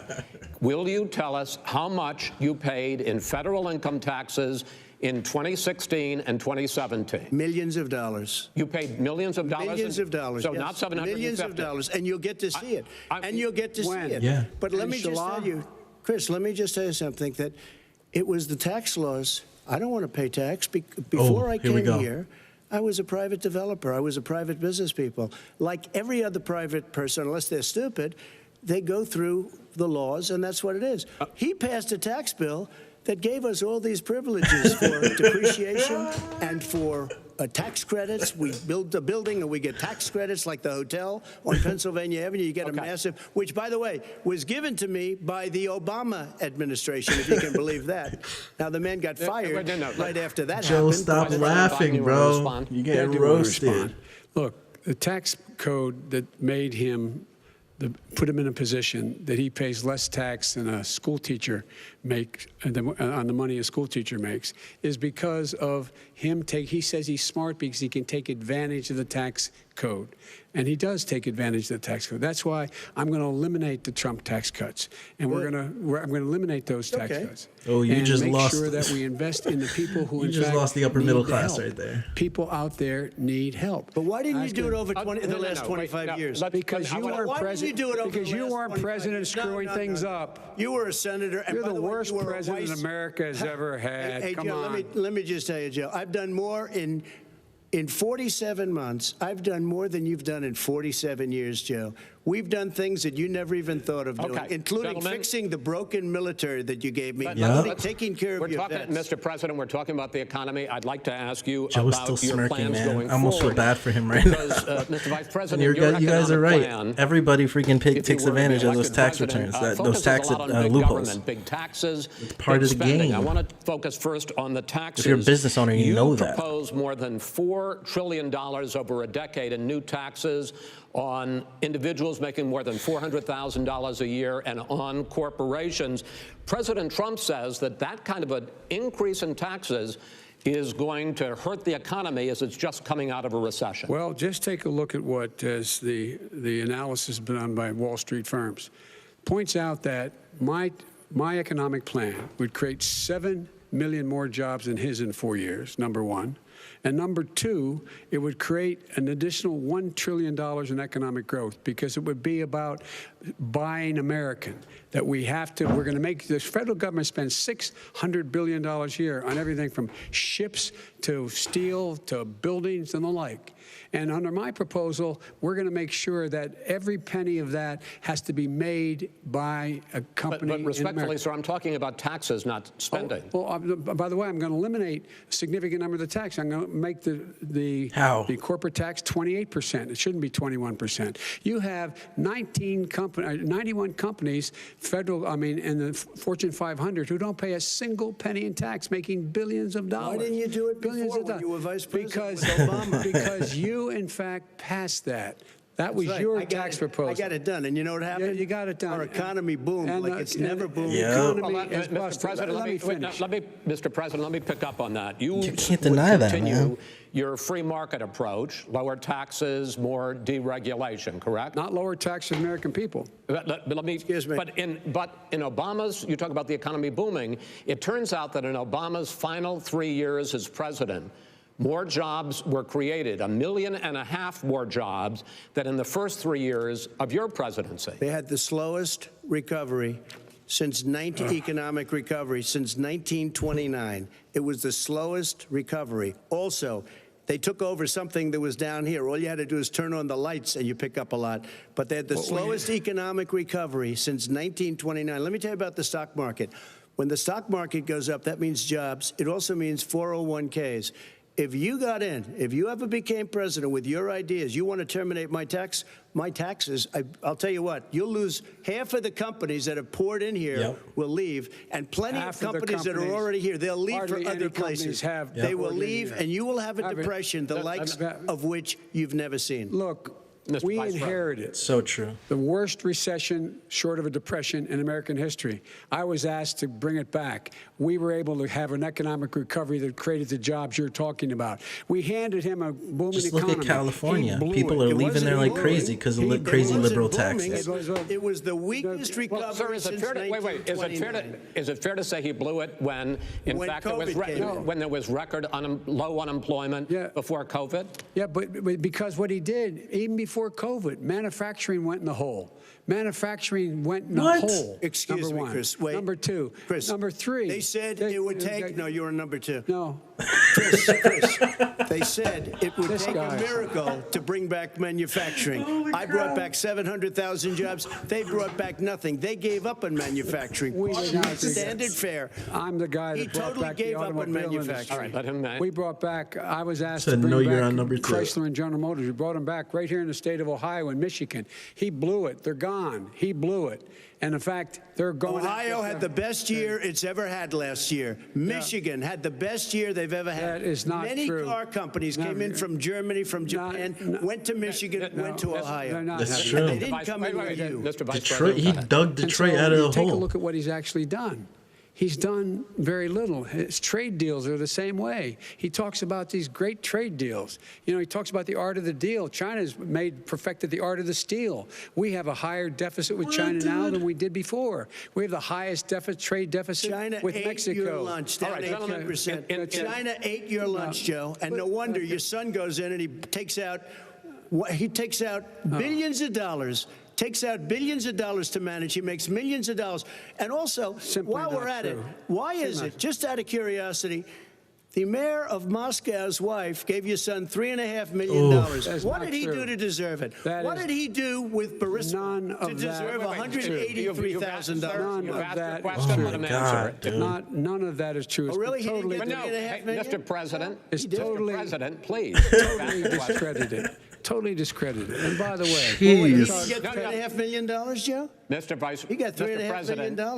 that is not true. I feel like I'm watching a horror movie. It's an open discussion, please. It's a fact. Well, you have raised an issue. Let the Holy Vice crap. President answer. Discredited. Did There was a Burisma pay him report. $183,000 a month with no experience in energy? Mr. Look, President, my son did nothing wrong. Trump went at Super Burisma. Saiyan right And there, man. Mr. The only President, guy that let did him something- answer. He doesn't want to let me answer because he knows I have the truth. His position has been totally, thoroughly discredited. By who? And The media? By everybody. Well, by the media, by our because they refuse to allies, by talk the about it World because they're Bank, embarrassed. by everyone has discredited. Matter of fact, even Mr. the people President, who please stop. testified under oath. So let me under ask you oath, this, Joe. under No, oath. go ahead, Mr. I'm listening to Even you. the people under. He got $3.5 million from testified- Moscow. He testified under oath in his administration. He said, waited to drop I did that my one, man. job and I did it very well. Oh, I did really? it I'd like to know honorably. who they are. Well, I'll give you the list I'll of the fire people who them. testified. No, go ahead, sir. Sure, you've already fired most of them because they did a Some good because job. some people don't do a well, good here's job. The, With you, Go they ahead. said- Wait a minute. You get the final word, Mr. well, it's hard to get any word in with this clown. Excuse me. This, No. Mr. President. $3.5 Mr. million, President. Joe. that is simply Why did not he true. deserve $3.5 million It from did- Moscow? Look, here's the deal. We want to talk about families and ethics. I don't want to do that. I mean, his family we could talk about all night. His family's My already... family, No, let him go. my Let him family already lost wrote. a fortune by coming down and helping Go us ahead. with Go ahead, government. sir. And that's such a... they're right That's here. it, Mr. That's President. such a Every great... single one of them lost This a is not fortune about President. my coming and family or helping his us with family. It's government. about your family, They the didn't American collect people. $3.5 million. He doesn't. Nothing. That's not true. It doesn't want to talk about what you need. You, the American people. It's about you. That's what we're Talk to talking me, about. Joe. Come on, At baby. Talk the end of the segment, we're moving on. He didn't take them. Well, Vice it's a very- President, but Chris, no, can I be honest? It's a very important Try to be question. honest. He stood up. No, he stood up, the answer to and the he question is no. threatened Ukraine. No, sir. With $1 billion, if you that get rid of is the He's cracking up. Not true. Doing it. You're going to Not have tape. True. Gentlemen, Is- I hate to raise Chris, my voice, he's but on it seems to tape. be, why should I be different than the two of you?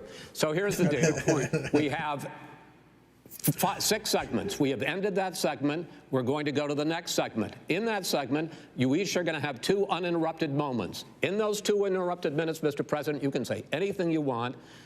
I'm going to ask a question about race, but if you want to answer about something else, go ahead. But I think that the country would be better served if we allowed both people to speak with fewer interruptions. I'm appealing to you, sir, to do that. Well, and him too. Well, frankly, you've been doing more interrupting that's than he all right, has. but he does plenty. Well, less than, sir, less does than plenty. No, less than you have. Joe, why are you laughing, Please continue bro? on. The issue of race. Vice President Biden, you say that President Trump's response to the violence in Charlottesville 3 years ago, when he talked about very fine people on both sides, was what directly led you to launch this run for president. Oh, yeah, sure. President Trump, you have often said that you believe you have done more for black Americans than any president, with the possible exception of Abraham Lincoln. My question for the 2 of you is, why should voters trust you rather than your opponent to deal with the race issues facing this country over the next 4 years? Vice President Biden, you go first. It's about equity and equality. It's about decency. It's about the Constitution. And we have never walked away from trying to require equity for everyone, equality for the whole of America. But we've never accomplished it. But we've never walked away from it like he has done. It is true. The reason I got in the race is when those people, close your eyes, remember what those people look like coming out of the fields carrying torches, their veins bulging, just spewing anti-Semitic bile, and accompanied by the Ku Klux Klan. A young woman got killed. And they asked the president what he thought. He said there were very fine people on both sides. No president's ever said anything like that. It is who's now, sir. Second point to make to you is that when Floyd was killed, when Mr. Floyd was killed, there was a peaceful protest in front of the White House. What did he do? He came out of his bunker, had the military use tear gas on him so he could walk across to a church and hold up a Bible. And then what happened after that? The bishop of that very church said that it was the disgrace. Are we really considering letting this guy be president? Said all he ever wants to do is divide people, not unite people at all. This is a president who has used everything as a dog whistle to try to generate racist hatred, racist division. This is a man who, in fact, you talk about helping African Americans. 1 in 1,000 African Americans has been killed because of the coronavirus. And if he doesn't do something quickly, by the end of the year, 1 in 500 will have been killed. 1 in 500 African Americans. This man is a savior of African Americans. This man cares at all. This man's done virtually nothing. Look, the fact is that you have to look at what he talks about. You have to look at what he did. And what he did has been disastrous for the African-American community.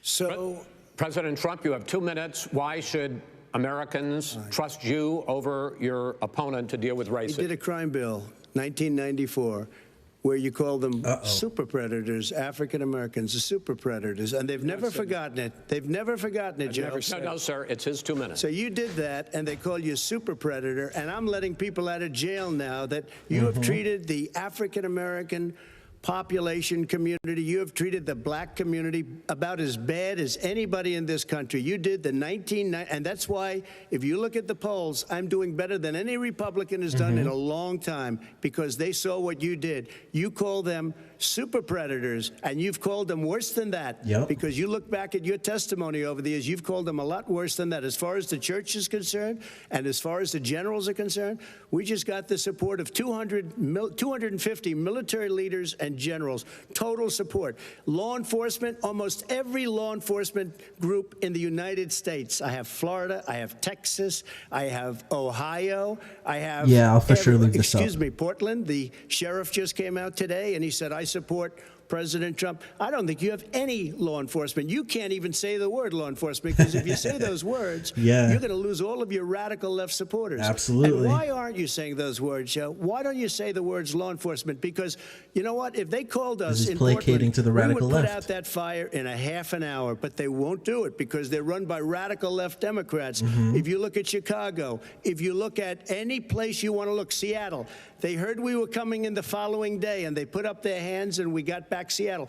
Minneapolis, we got it back, Joe, because we believe in law and order, but you don't. That's right. The top 10 cities and just about the top 40 cities are run by Democrats and in many cases radical left, and they've got you wrapped around their finger, Joe, to a point where you don't want to say anything about law and order. And I'll tell you what, the people of this country want and demand law and order, and you're afraid to even say it. All right. I want to return to the question of race. Vice President Biden, after the grand jury in the Breonna Taylor case decided not to charge any of the police with homicide, you said it raises the question, quote, whether justice could be equally applied in America. Do you believe that there is a separate but unequal system of justice for blacks in this country? Yes, there is. There's systemic injustice in this country, in education and work and in law enforcement and the way in which it's enforced. But look, the vast majority of police officers are good, decent, honorable men and women. He can't even say it. They risk their lives every day to take care of us. But there are some bad apples, and when they occur, when they find them, they have to be sorted out. They have to be held accountable. They have to be held accountable. And what I'm going to do as President of the United States is call together an entire group of people at the White House, well, everything from the civil rights groups to the police officers, the police chiefs, and we're going to work this out. We're going to work this out so we change the way in which we have more transparency in when these things happen. These cops aren't happy to see what happened to George Floyd. These cops aren't happy to see what happened to Breonna Taylor. Most don't like it. But we have to have a system where people are held accountable. The fact that he calls them cops just shows you how out of touch he is. Violence in response is never appropriate. Never appropriate. Peaceful protest is. Violence is never appropriate. All right, what is peaceful protest? When they run through the middle of the town and burn down your stores and kill people all over the place? That is not peaceful protest. No, it's not, but you say it is. President Trump, I'd like to continue with the issue of race. I promise we're going to get to the issue of law and order in a moment. This month, your administration directed federal agencies to end racial sensitivity training that addresses white privilege or critical race theory. Critical race theory. That's why did you decide? If I wasn't a Trump supporter, that would have made me a Trump supporter right there. Do you believe that there is systemic racism in this country, sir?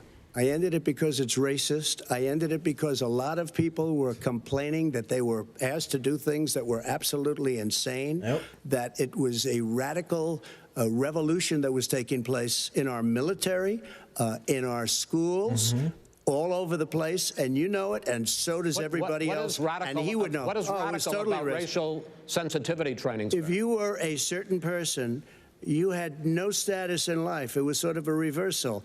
And if you look at the people, we were paying people hundreds of thousands of dollars to teach very bad ideas and frankly very sick ideas. And really, they were teaching people to hate our country. And I'm not going to do that. I'm not going to allow that to happen. I don't think he knows the ins and outs of Marxist theory, values of this country. But I do think he has a good gut. People that our country is a horrible place, it's a racist place, and they were teaching people to hate our country. And I'm not going to allow that to happen. Vice President Biden? Nobody's doing that. He's the racist. You just don't. Here's the deal. I know a lot more about this than he does. Let him finish. No clue. The fact is that there is. I was wondering how long it would be before you called them racist. People have to be made aware of what other people feel like, what insults them, what is demeaning to them. It's important that people know they don't want to. Many people don't want to hurt other people's feelings, but it makes a big difference.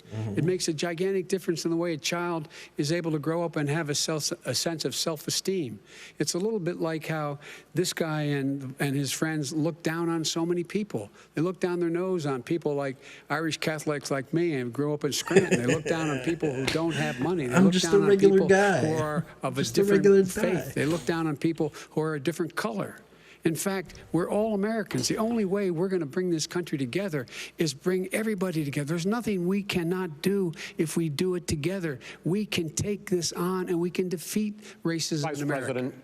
President Trump, sir. During the Obama-Biden administration, there was tremendous division.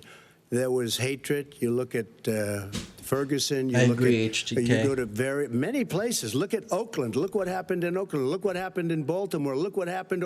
Frankly, it was more violent than what I'm even seeing now. Oh, my but Lord. the reason is that ridiculous. the Democrats that run these cities don't want to talk like you about law and order. Violent and you crime, still haven't mentioned. violent Are you crime. in favor of law and order? I'm in There we go. favor of law. You following Are you it in and a little favor bit of law and order? Go Yes, ahead, I'm say in it. favor. You Everybody's asked a in favor question, of let him finish. Law and He order. loses Law and order. Let him. Law and order with justice, where people get treated fairly.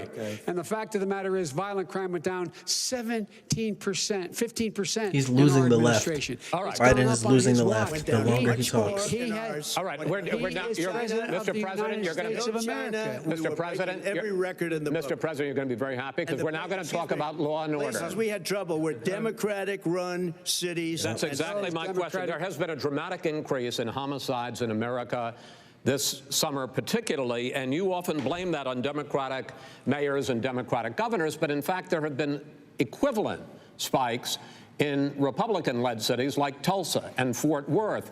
So the question is this really a party issue? That's two. I think it's a party issue. You can bring in a couple of examples, but if you look at Chicago, what's going on in Chicago, where And Fort Worth is just a suburb of Dallas. and 8 died shot. If you look at New York, where it's going up like nobody's ever seen anything, the numbers are going up 100, 150, 200% crime. It is crazy what's going on. And he doesn't want to say law and order because he can't, because he'll lose his radical left supporters. And once he does that, it's over with. But if he ever got to run this country and they ran it the way he would want to run it, we would have our suburbs would be gone. By the way, our suburbs would be gone, and you would see problems like you've never seen. He would know a suburb unless he took a wrong turn. Oh, I know suburbs. He would not. So much better. Go ahead. Wait a minute. I was raised in the suburbs. This is not 1950. All these dog whistles on racism don't work anymore. Suburbs are by and large integrated. There's many people today driving their kids to soccer practice and or to black and white and Hispanic in the same car as there have been any time in the past. What really is a threat to the suburbs and their safety is his failure to deal with COVID. They're dying in the suburbs. His failure to deal with the environment. They're being flooded. They're being burned out because his refusal Lived in to do Scranton anything. for like That's 6 why years. The suburbs are in trouble. I do want to talk about this issue of law and order, though. And in the joint recommendation that came from the Biden-Bernie Sanders task force, you talked about, quote, reimagining policing. He's going to keep going back to COVID because it's the only thing he feels like he can win on because it's tangible pain right now. It means... let me, if I might finish the question, what does reimagining policing mean? And do you support the Black Lives Matter call for community control of policing? Look, what I support is the police having the opportunity to deal with the problems they face. And I'm totally opposed to defunding the police offices. As a matter of fact, lost the left right there. Police, the Done. only one defunding, and his budget calls for AOC $400 will not be million happy. cut in local law enforcement assistance. They need more assistance. They need That's when right, they show they up do. for a 9/11 call to have someone with them as a psychologist or psychiatrist to keep them from having to use force and be able to talk people down. We have to have community policing like we had before, where the officers get to know the people in the communities. That's when crime went down. Don't you think that'll cost It went down. more money? And so we have to be engaged. That's not what they're talking about. That's not what they're talking about right now. He's talking about defunding the police. That is not true. He doesn't have any law support. look, He has no law enforcement That's not support. true. Almost That's nothing. not- It's true. Who do you have? The left Name has one group that lost supports you. all police Name one group that officers. came out and supported you. Go ahead. Think. We have time. We don't have time to do anything.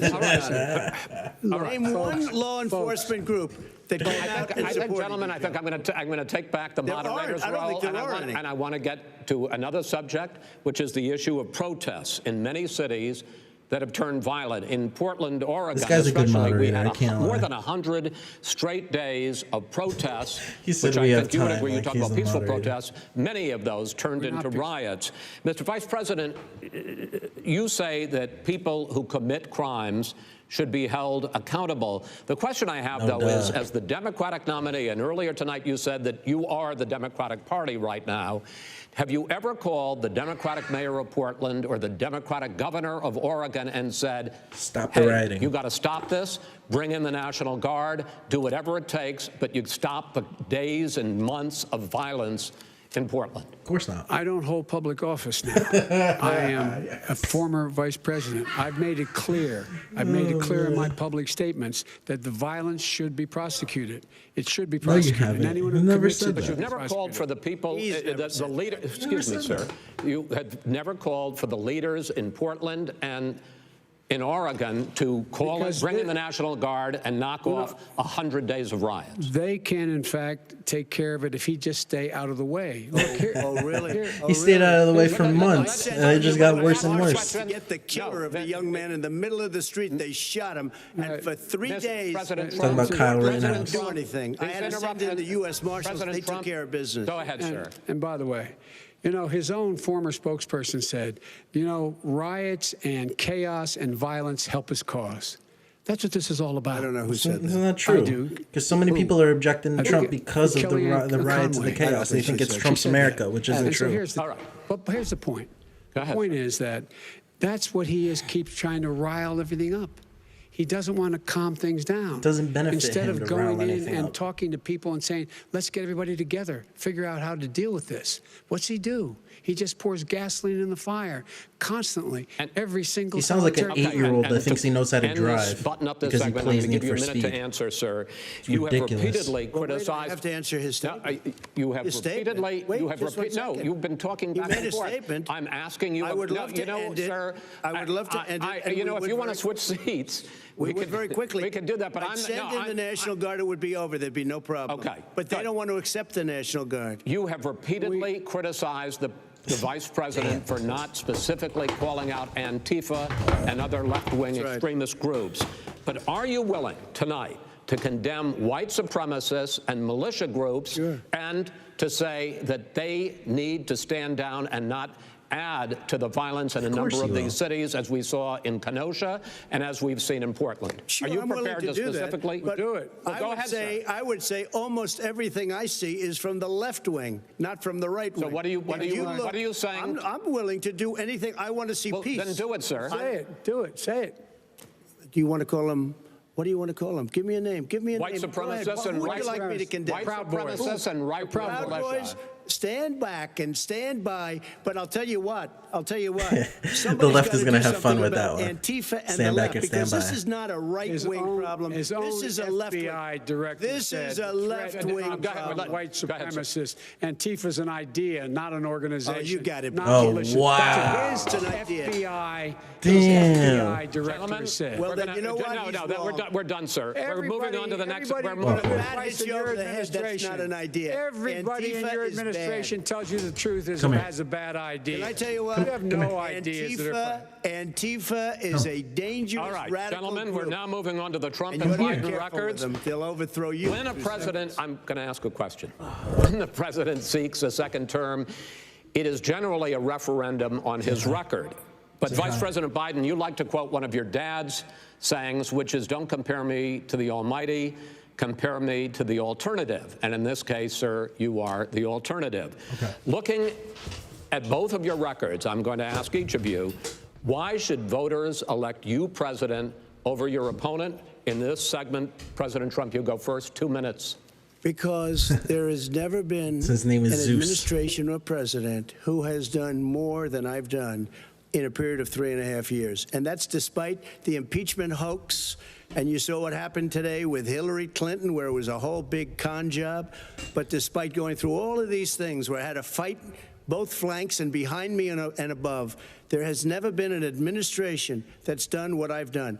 The greatest, before COVID came in, the greatest economy in history, lowest unemployment numbers. Everything was good. Everything was going. And by the way, there was unity going to happen. People were calling me for the first time in years. They were calling and they were saying, it's time maybe. And then what happened? We got hit, but now we're building it back up again. Yeah. A rebuilding of the military, including Space Force and all of the other things. A fixing of the VA, which was a mess under him. 308,000 people died because they didn't have proper health care. It was a mess. And we now got a 91% approval rating at the VA, our vets. We take care of our vets. But we've rebuilt our military. The job that we've done, and I'll tell you something, some people say maybe the most important, By the end of the first term, I'll have approximately 300 federal judges and Court of Appeals judges, 300, and hopefully 3 great Supreme Court justices. That is a record the likes of which very few people, and you know one of the reasons I'll have so many judges?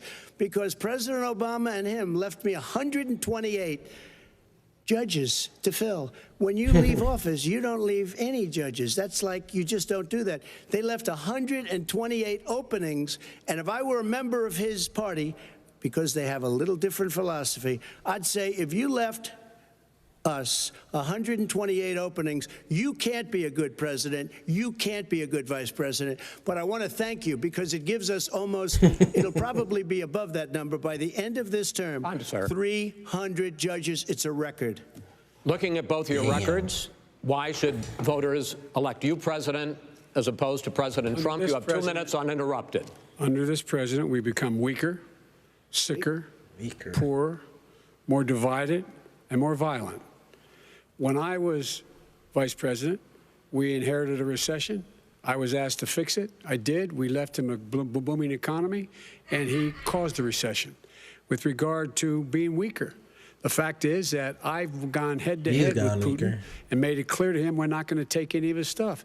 He's Putin's puppy. He still refuses to even say anything to Putin about the bounty on the heads of American soldiers. Your son got $3.5 million. And by the way, my son... Wait a minute. Mr. President, your campaign agreed to both sides would get 2-minute answers uninterrupted. Well, your side agreed to it, and why don't you observe what your campaign agreed to as a ground rule, okay, sir? He never keeps his word. Can you add back No, I'm not asking. That was a rhetorical question. Can you Go add ahead, back sir. 30 seconds? Yes, you may have. All right. Go ahead. So, thirdly, we're poor. The billionaires have gotten much more wealthy by a tune of over $300 to $400 billion more just since COVID. You in the home, you got less. You're in more trouble than you were before. In terms of being more violent. If you're talking when to me we were at in home, office, there were 15% less violence in America than there is today. He's president of the United States. It's on his watch. And with regard to more divided, the nation can't stay divided. We can't be this way. And speaking of my son, the way you talk about the military, the way you talk about them being losers and being and just being suckers, my son was in Iraq. It's the first time he's writing anything down. He got the Bronze Star. He got the Conspicuous Service Medal. He was not a loser. He was a patriot. That's the first time he's made eye contact with Donald Trump. We're heroes. Really? And I resent. Are you talking about Hunter? Are you talking about Hunter? I'm talking about my son, Beau Biden. You're talking about. I don't know Beau. I know Hunter. Yeah, Hunter got thrown out of the military. He was thrown out, dishonorably discharged. That's not true. For it wasn't dishonorably. Cocaine use. And he didn't have a job until you became vice president. Once you became vice president, he made a fortune in Ukraine, in China, in Moscow, and various other places. True. Holy crap. He made a fortune. My son. And he didn't have a job. My son, like a lot of people, like a lot of people we know at home, had a drug problem. He's overtaken it. He's fixed it. He's worked on it. And I'm proud of him. But why was he given tens of millions of dollars? There we go, the emotional appeal. Now the left can be like, see, he's a... We've already been through. Totally discredited. We've already been through this. I think the American people would rather hear about more substantial. Hunter been hunting them rails. As the moderator, sir, I'm going to make a judgment call here. $3.5 million from the mayor of Moscow. Let's talk about I think true. Gentlemen, that report is totally discredited. Mitt Romney on that committee said it wasn't worth taxpayers' money. That report it was written for political reasons. You know, I'd like to talk about climate change. So would I. Okay. The forest fires in the West Anything to get me out of this conversation right now. now. Millions of acres. They have displaced hundreds of thousands of people. When state officials there blame the fires on climate change, Joe Biden is not the left's president, man. Let me tell you. The science knows. Over your 4 years, you have pulled the U.S. out of the Paris Climate Accord. You have rolled back a number of Obama environmental records. What do you believe about the science of climate change, and what will you do in the next 4 years to confront it? I want crystal clean water and air. I want beautiful, clean air. We have now the lowest carbon. If you look at our numbers right now. Forest management. We are doing phenomenally. California. But I haven't destroyed our businesses. Our businesses aren't put out of commission. If you look at the Paris Accord, it was a disaster from our standpoint. And people are actually very happy about what's going on because our businesses are doing well. As far as the fires are concerned, you need forest management in addition to everything else. The forest floors are loaded up with trees, dead trees that are years old, and they're like tinder. That's and true. Intersectionality does nothing but divide. You drop a divide. cigarette in there, the whole forest burns down. You've got to have forest management. What do you believe about the science of climate change, sir? I believe that we have to do everything we can to have immaculate air, immaculate water, and do whatever else we can that's good. You know, we're planting 1 billion trees, the Billion Tree Project, and it's very exciting. You believe for a lot of people. that human pollution, greenhouse gas emissions contributes to the global warming of this planet? I think a lot of things do, but I think to an extent, yes. But I also think we have to do better management of our forests. Yeah. Every year, I get the call, California's burning. California's burning. If that was cleaned, if you had forest management, good forest management, you better wouldn't be getting equipment those calls. for energy. In Europe, they have forest cities. They're called forest cities. They maintain their forests. They manage their forests. I was with the head of a major country. It's a forest city. He said, sir, we have trees that are far more, they ignite much easier than California. There shouldn't be that problem. I spoke with the governor about it. I'm getting along very well with the governor. But I said, you know, at some point, you can't every year have hundreds of thousands of acres of land just burned to the ground. But, sir, that's burning down because of a lack of management. But, sir, if you believe in the science of climate change, why have you rolled back the Obama Clean Power Plan, which limited carbon emissions in power plants? Why have you relaxed? Because it was driving energy prices through the sky. Why have you relaxed fuel economy standards that are going to create more pollution from cars and trucks? Well, not really, because what's happening is the car is much less expensive and it's a much safer car, and you're talking about a tiny difference. And then what would happen, because of the cost of the car, you would have at least double and triple the number of cars purchased. We have the old slugs out there that are 10, 12 years old. If you did that, the car would be safer. It would be much cheaper by $3,500. In the case of California, they've simply ignored. No, but you would take a lot of cars off the market because people would be able to afford a car. People would be able to afford newer cars. And by the way, we're going to see how better that turns gas out. efficiency. But a lot of people agree with me. Many people. The car has gotten so expensive because they have computers all over the place for an extra little bit of gasoline. And and I'm okay with electric cars too. I think I'm all for electric cars. I've given big incentives for electric cars. Yeah, because you like Elon Musk. That's why. It's just crazy.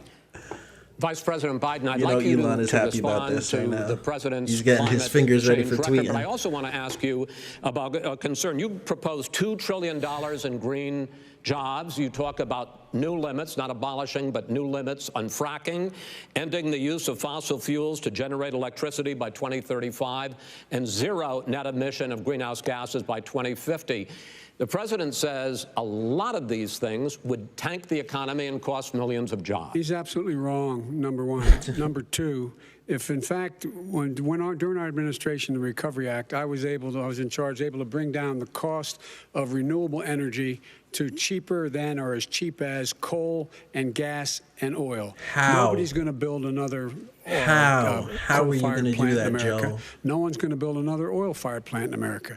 They're going to move to renewable energy, number one. How? Number two, we're going to make sure that we are able to take the federal fleet and turn it into a fleet that's run on their electric vehicles. Making sure that we can do that, we're going to put 500,000 charging stations and all of the highways that we're going to be building in the future. We're going to build an economy that, in fact, is going to provide for the ability of us to take 4 million buildings and make sure that they, in fact, are weatherized in a way that, in fact, they'll emit significantly less gas and oil because the heat will not be going out. There's so many things that we can do now to create thousands and thousands of jobs. We can get to net zero in terms of energy production by 2035. Not only not costing people jobs, creating millions of good-paying jobs. Like the windmills in California that are now deserted. Prevailing wage.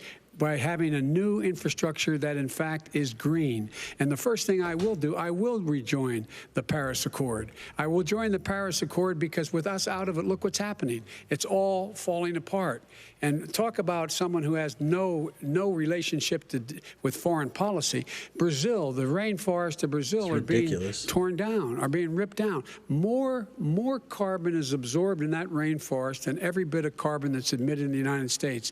Instead of doing something about that, I would be gathering up and making sure we had the countries of the world coming up with $20 billion and say, here's $20 billion. Stop tearing down the forest. And if you don't, then you're going to have significant economic consequences. What about the argument that President Trump basically says that you have to balance environmental interests and economic interests, and he's drawn his line? Well, he hadn't drawn a line. He still, for example, makes sure that he wants to make sure that methane's not a problem. You can now emit more methane without it being a problem. Methane. This is a guy who says that you don't have to have mileage standards for automobiles that exist now. This is a guy who says everything, and that comes from us. The fact exactly. Higher taxes. That's all the left is. More taxes. It's not $2 billion or $20 Throw money billion, at as you it. said. They think that that's the answer to the school system too. It's ridiculous. Where they want to rip down buildings and rebuild the building. It's the dumbest, most ridiculous, where airplanes are out of business, where two-car systems are out, where they want to take out the cows too. You know, that's not true either, right? This is a 100 trillion. That's more money than our country could make in 100 years if we're going to the case. All right, let me because I actually, wait a minute, sir. I actually have studied your plan, and it includes upgrading 4 million buildings, weatherizing 2 million homes over 4 years, building 1.5 million energy-efficient homes. Crazy amount of money. So the question becomes, where does that money come from? The president is saying, I think some people who support the president would say that sounds like it's going to cost a lot of money and hurt the economy. What it's going to do is going to create thousands and millions of jobs, good-paying jobs. Let him finish, sir.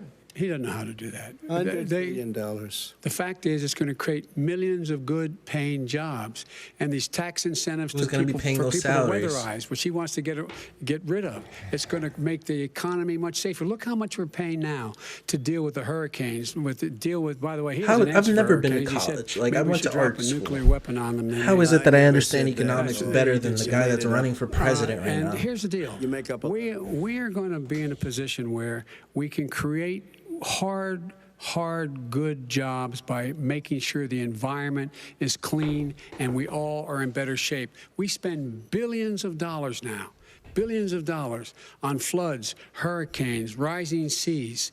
We're in real trouble. Cheap labor and outsourcing. What's happened just in the Midwest with these storms that come through and wipe out entire sections and counties in Iowa. They didn't happen before. They're because of global warming. We make up 15% of the world's problem. We, in fact, but the rest of the world, we've got to get them to come along. That's why we have to get back into the Paris Accord. It's going to be interesting to see his stances on immigration. For 47 years, you were vice president. Why didn't you get the world? China sends up real dirt into the air. Russia does. India does. They all do. We're supposed to be good. And by the way, he made a couple of statements. The Green New Deal is $100 trillion. That is not my plan. That's the Green New you want to rebuild every is building. Not my plan. I want to rebuild every. If he knew anything about, he made a statement about the military. He said I said something about the military. He and his friends made it up, and then they went with it. I never said it. Okay, that is what not he true. did. Is he done in this segment. He called the military stupid bastards. Yes, he did. He said it on tape. He said stupid bastards. He said it. Stop. I would never say that. Play it. Go ahead. Mr. Vice President answered his final question. The final question. I feel uncomfortable just listening to this. I'm having a little trouble myself. But and about the economy and about this question of what it's going to cost. What did he just say? I mean, the Green New Deal and the idea of what your environmental changes will do. The Green New Deal will pay for itself as we move forward. We're not going to build plants that, in fact, are great polluting plants. So do you support the Green New Deal? Pardon me? Do you support that? No, I don't support the Green New Deal. You don't? Oh, well, that's a big statement. I support you just announced the radical left. That's right. I support That's what I've been the Biden saying. plan. AOC gonna be mad. Okay. The Biden plan. Ilhan Omar is gonna be What mad. he calls the radical Green New Deal. All right, gentlemen, final segment. Election integrity. As we meet tonight, millions of Americans are receiving mail-in ballots or going to vote early. How confident should we be that this will be a fair election, and what are you prepared to do over the next 5+ weeks, because it'll not only be to election Home stretch, day, but guys. also If you're still with me here, you're the real MVP. After election day. What are you prepared to do to reassure the American people that the next president will be the legitimate winner of this election? In this final segment, Mr. Vice President, you go first. Prepared to let people vote. They should go to iwillvote.com, decide how they're going to vote, when they're going to vote, and what means by which they're going to vote. Biden's plugging like this is a Homeland YouTube Security channel. Director, and as well as the FBI director, You guys are says awesome. There is no evidence Sticking at all in here that with me. mail-in ballots are a source of being manipulated and cheating. They said that. The fact is that there are going to be millions of people because of COVID that are going to be voting by mail-in ballots, like he does, by the way. He sits behind the president's desk and sends his ballot to Florida, number one. Number two, he's the we're going to make president, sure that those so. people who want to vote in person are able to vote, because enough poll watchers are there to make sure they can socially distance. The polls are open on time, and the polls stay open until the votes are counted. And this is all about trying to dissuade people from voting, because he's trying to scare people into thinking that it's not going to be legitimate. Show up and vote. You will determine the outcome of this election. Vote, vote, vote. I will vote, Joey. Early in your state, I will. vote early. If you're able to vote in person, vote in person. Vote whatever way is the best way for you. Talk to me, Joey. Because you will. He cannot stop you from being able to determine the outcome of this election. That's right. In terms of whether or not, when That's the votes right. are counted, and they're all counted, that will be accepted. If I win, that will be accepted. If I lose, that'll be accepted. But by the way, if in fact he says he's not sure what he's going to accept, well, let me tell you something. It doesn't matter, because if we get the votes, it's going to be all over. He's going to go. He can't stay in power. It won't happen. It won't happen. So vote. Just make sure you understand you have it in your control to determine what this country is going to look like the next 4 years. Talk to Is me. it going to change, or you get 4 more years of these lies? Mr. President, 2 minutes. I feel like he's my grandpa. When I listened to Joe talking about a transition, there's been no transition from when I won. I won that election. Yep. And if you look at crooked Hillary Clinton, if you look at all of the different people, there was no transition, because they came after me trying to do a coup. They came after me spying on my campaign. They started from the day I won, and even before I won, from the day I came down the escalator with our First Lady. They were a disaster. They were a disgrace to our country. Yeah. And we've caught them. We've caught them all. We've got it all on tape. We've caught them all. And by the way, you gave the idea for the Logan Act against General Flynn. You better take a look at that, because we caught you in a sense. And President Obama was sitting in the office. He knew about it too. So don't tell me about a free transition. As far as the ballots are concerned, it's a disaster. A solicited ballot, okay, solicited is okay. You're soliciting, you're asking, they send it back, you send it back. I did that. If you have an unsolicited, they're sending millions of ballots all over the country. There's fraud. They found them in creeks. They found some with the name Trump, just happened to have the name Trump just the other day in a waste paper basket. They're being sent all over the place. They sent 2 in a Democrat area. They sent out 1,000 ballots. Everybody got 2 ballots. This is going to be a fraud like you've never seen. The other thing, it's nice on November 3rd, you're watching and you see who won the election. And I think we're going to do well, because people are really happy with the job we've done. Yep. But you know what? We won't know. We might not know for months, because these ballots are going to be all over. Take a look at what happened in Manhattan. Take a look at what happened in New Jersey. Take a look at what happened in Virginia and other places. They're not losing 2%, 1%, which, by the way, is too much. An election could be won or lost with that. They're losing 30 and 40%. It's a fraud, and it's a shame. And can you imagine where they say, you have to have your ballot in by November 10th.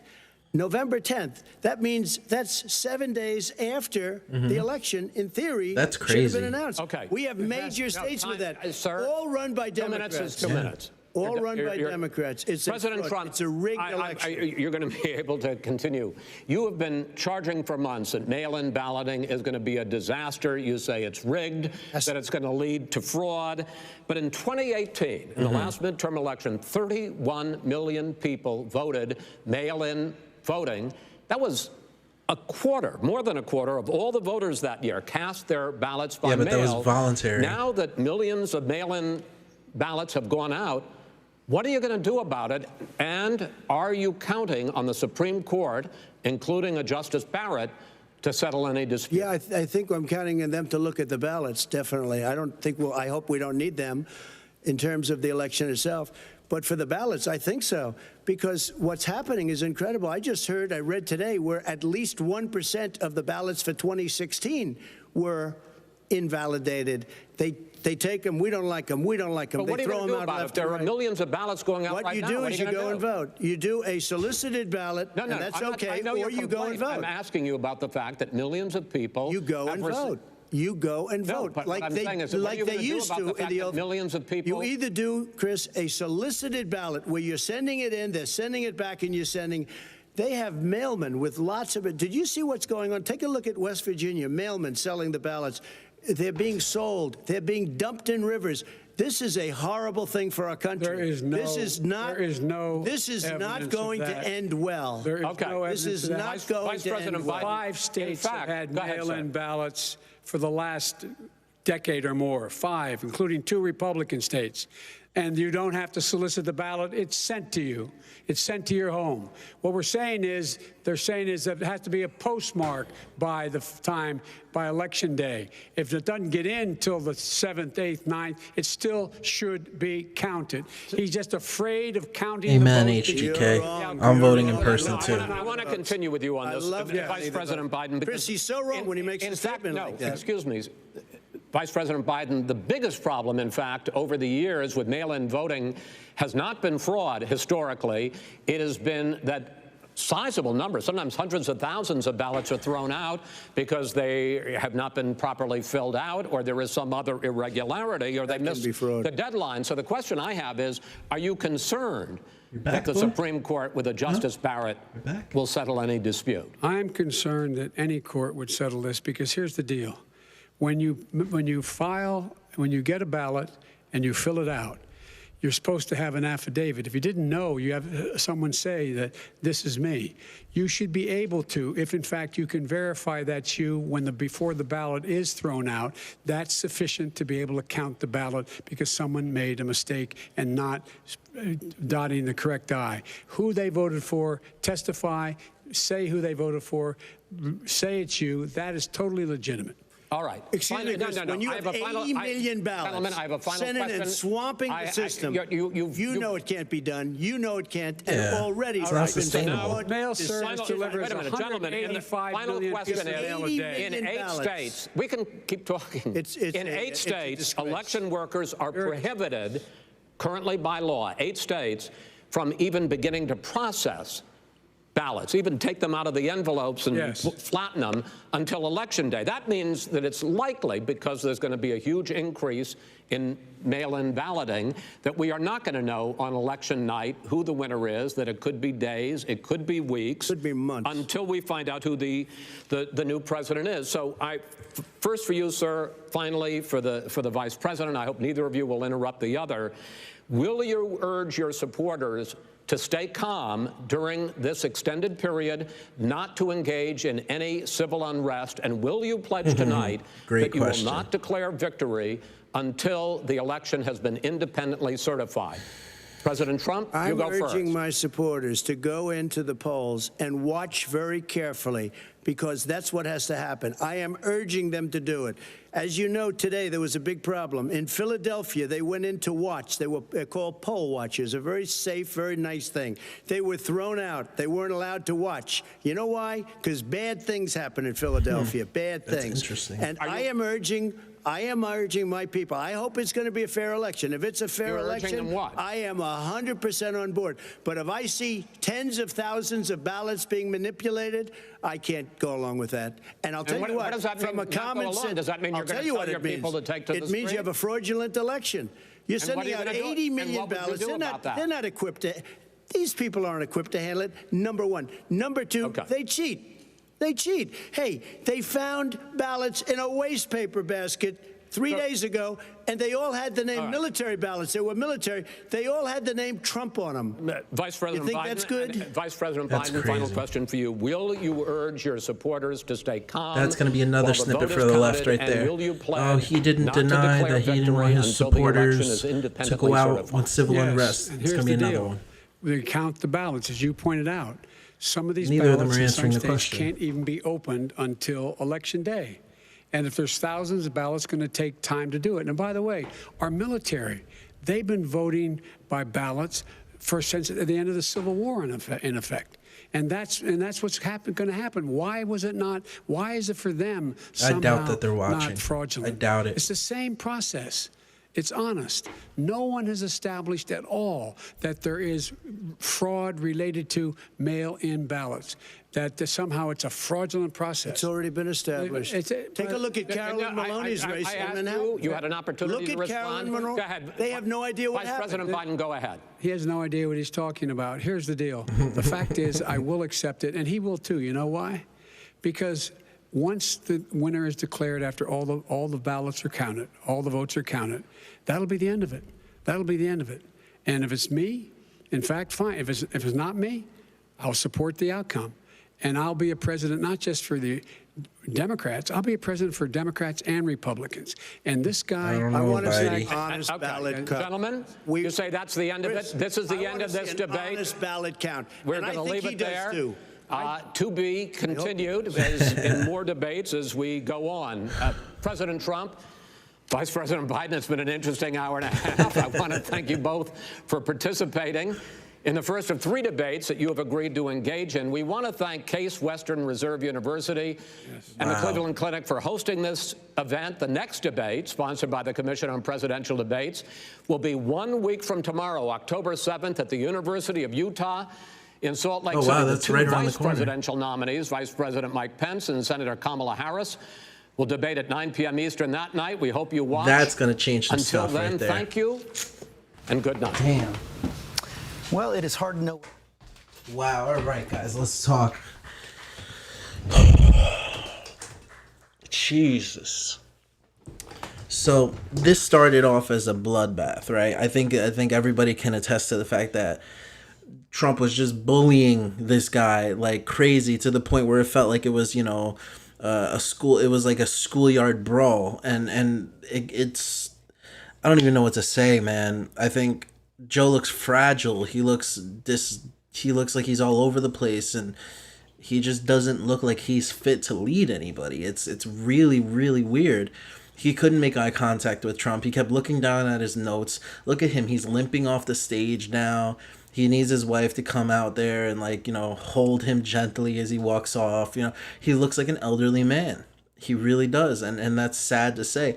I will think that a lot of people are going to extend olive branches to him and really just make him seem like he's doing this amazing job. And oh, he didn't stutter. He did this, and that. There's a few clips of of Trump not denying white supremacists or whatever the case is. Trump saying that he's renounce white supremacists. I don't know if that's that was the smartest play. I don't think that was a good play for Trump, but I think overall Trump really did do his due diligence in just exposing the weaknesses, just saying, you've been in office for 50 years. Why haven't you done it? 25 years, whatever. Why haven't you changed things yet? And I think that's going to be a real big sticking point that the right is going to go with, and just plow that point until people see that, Joe Biden is just this kind of schlubby guy. He's not really somebody that you want to entrust to lead the free world. Trump has spent his whole life trying to conquer new domains with business and real estate. Like, if you know anybody in real estate,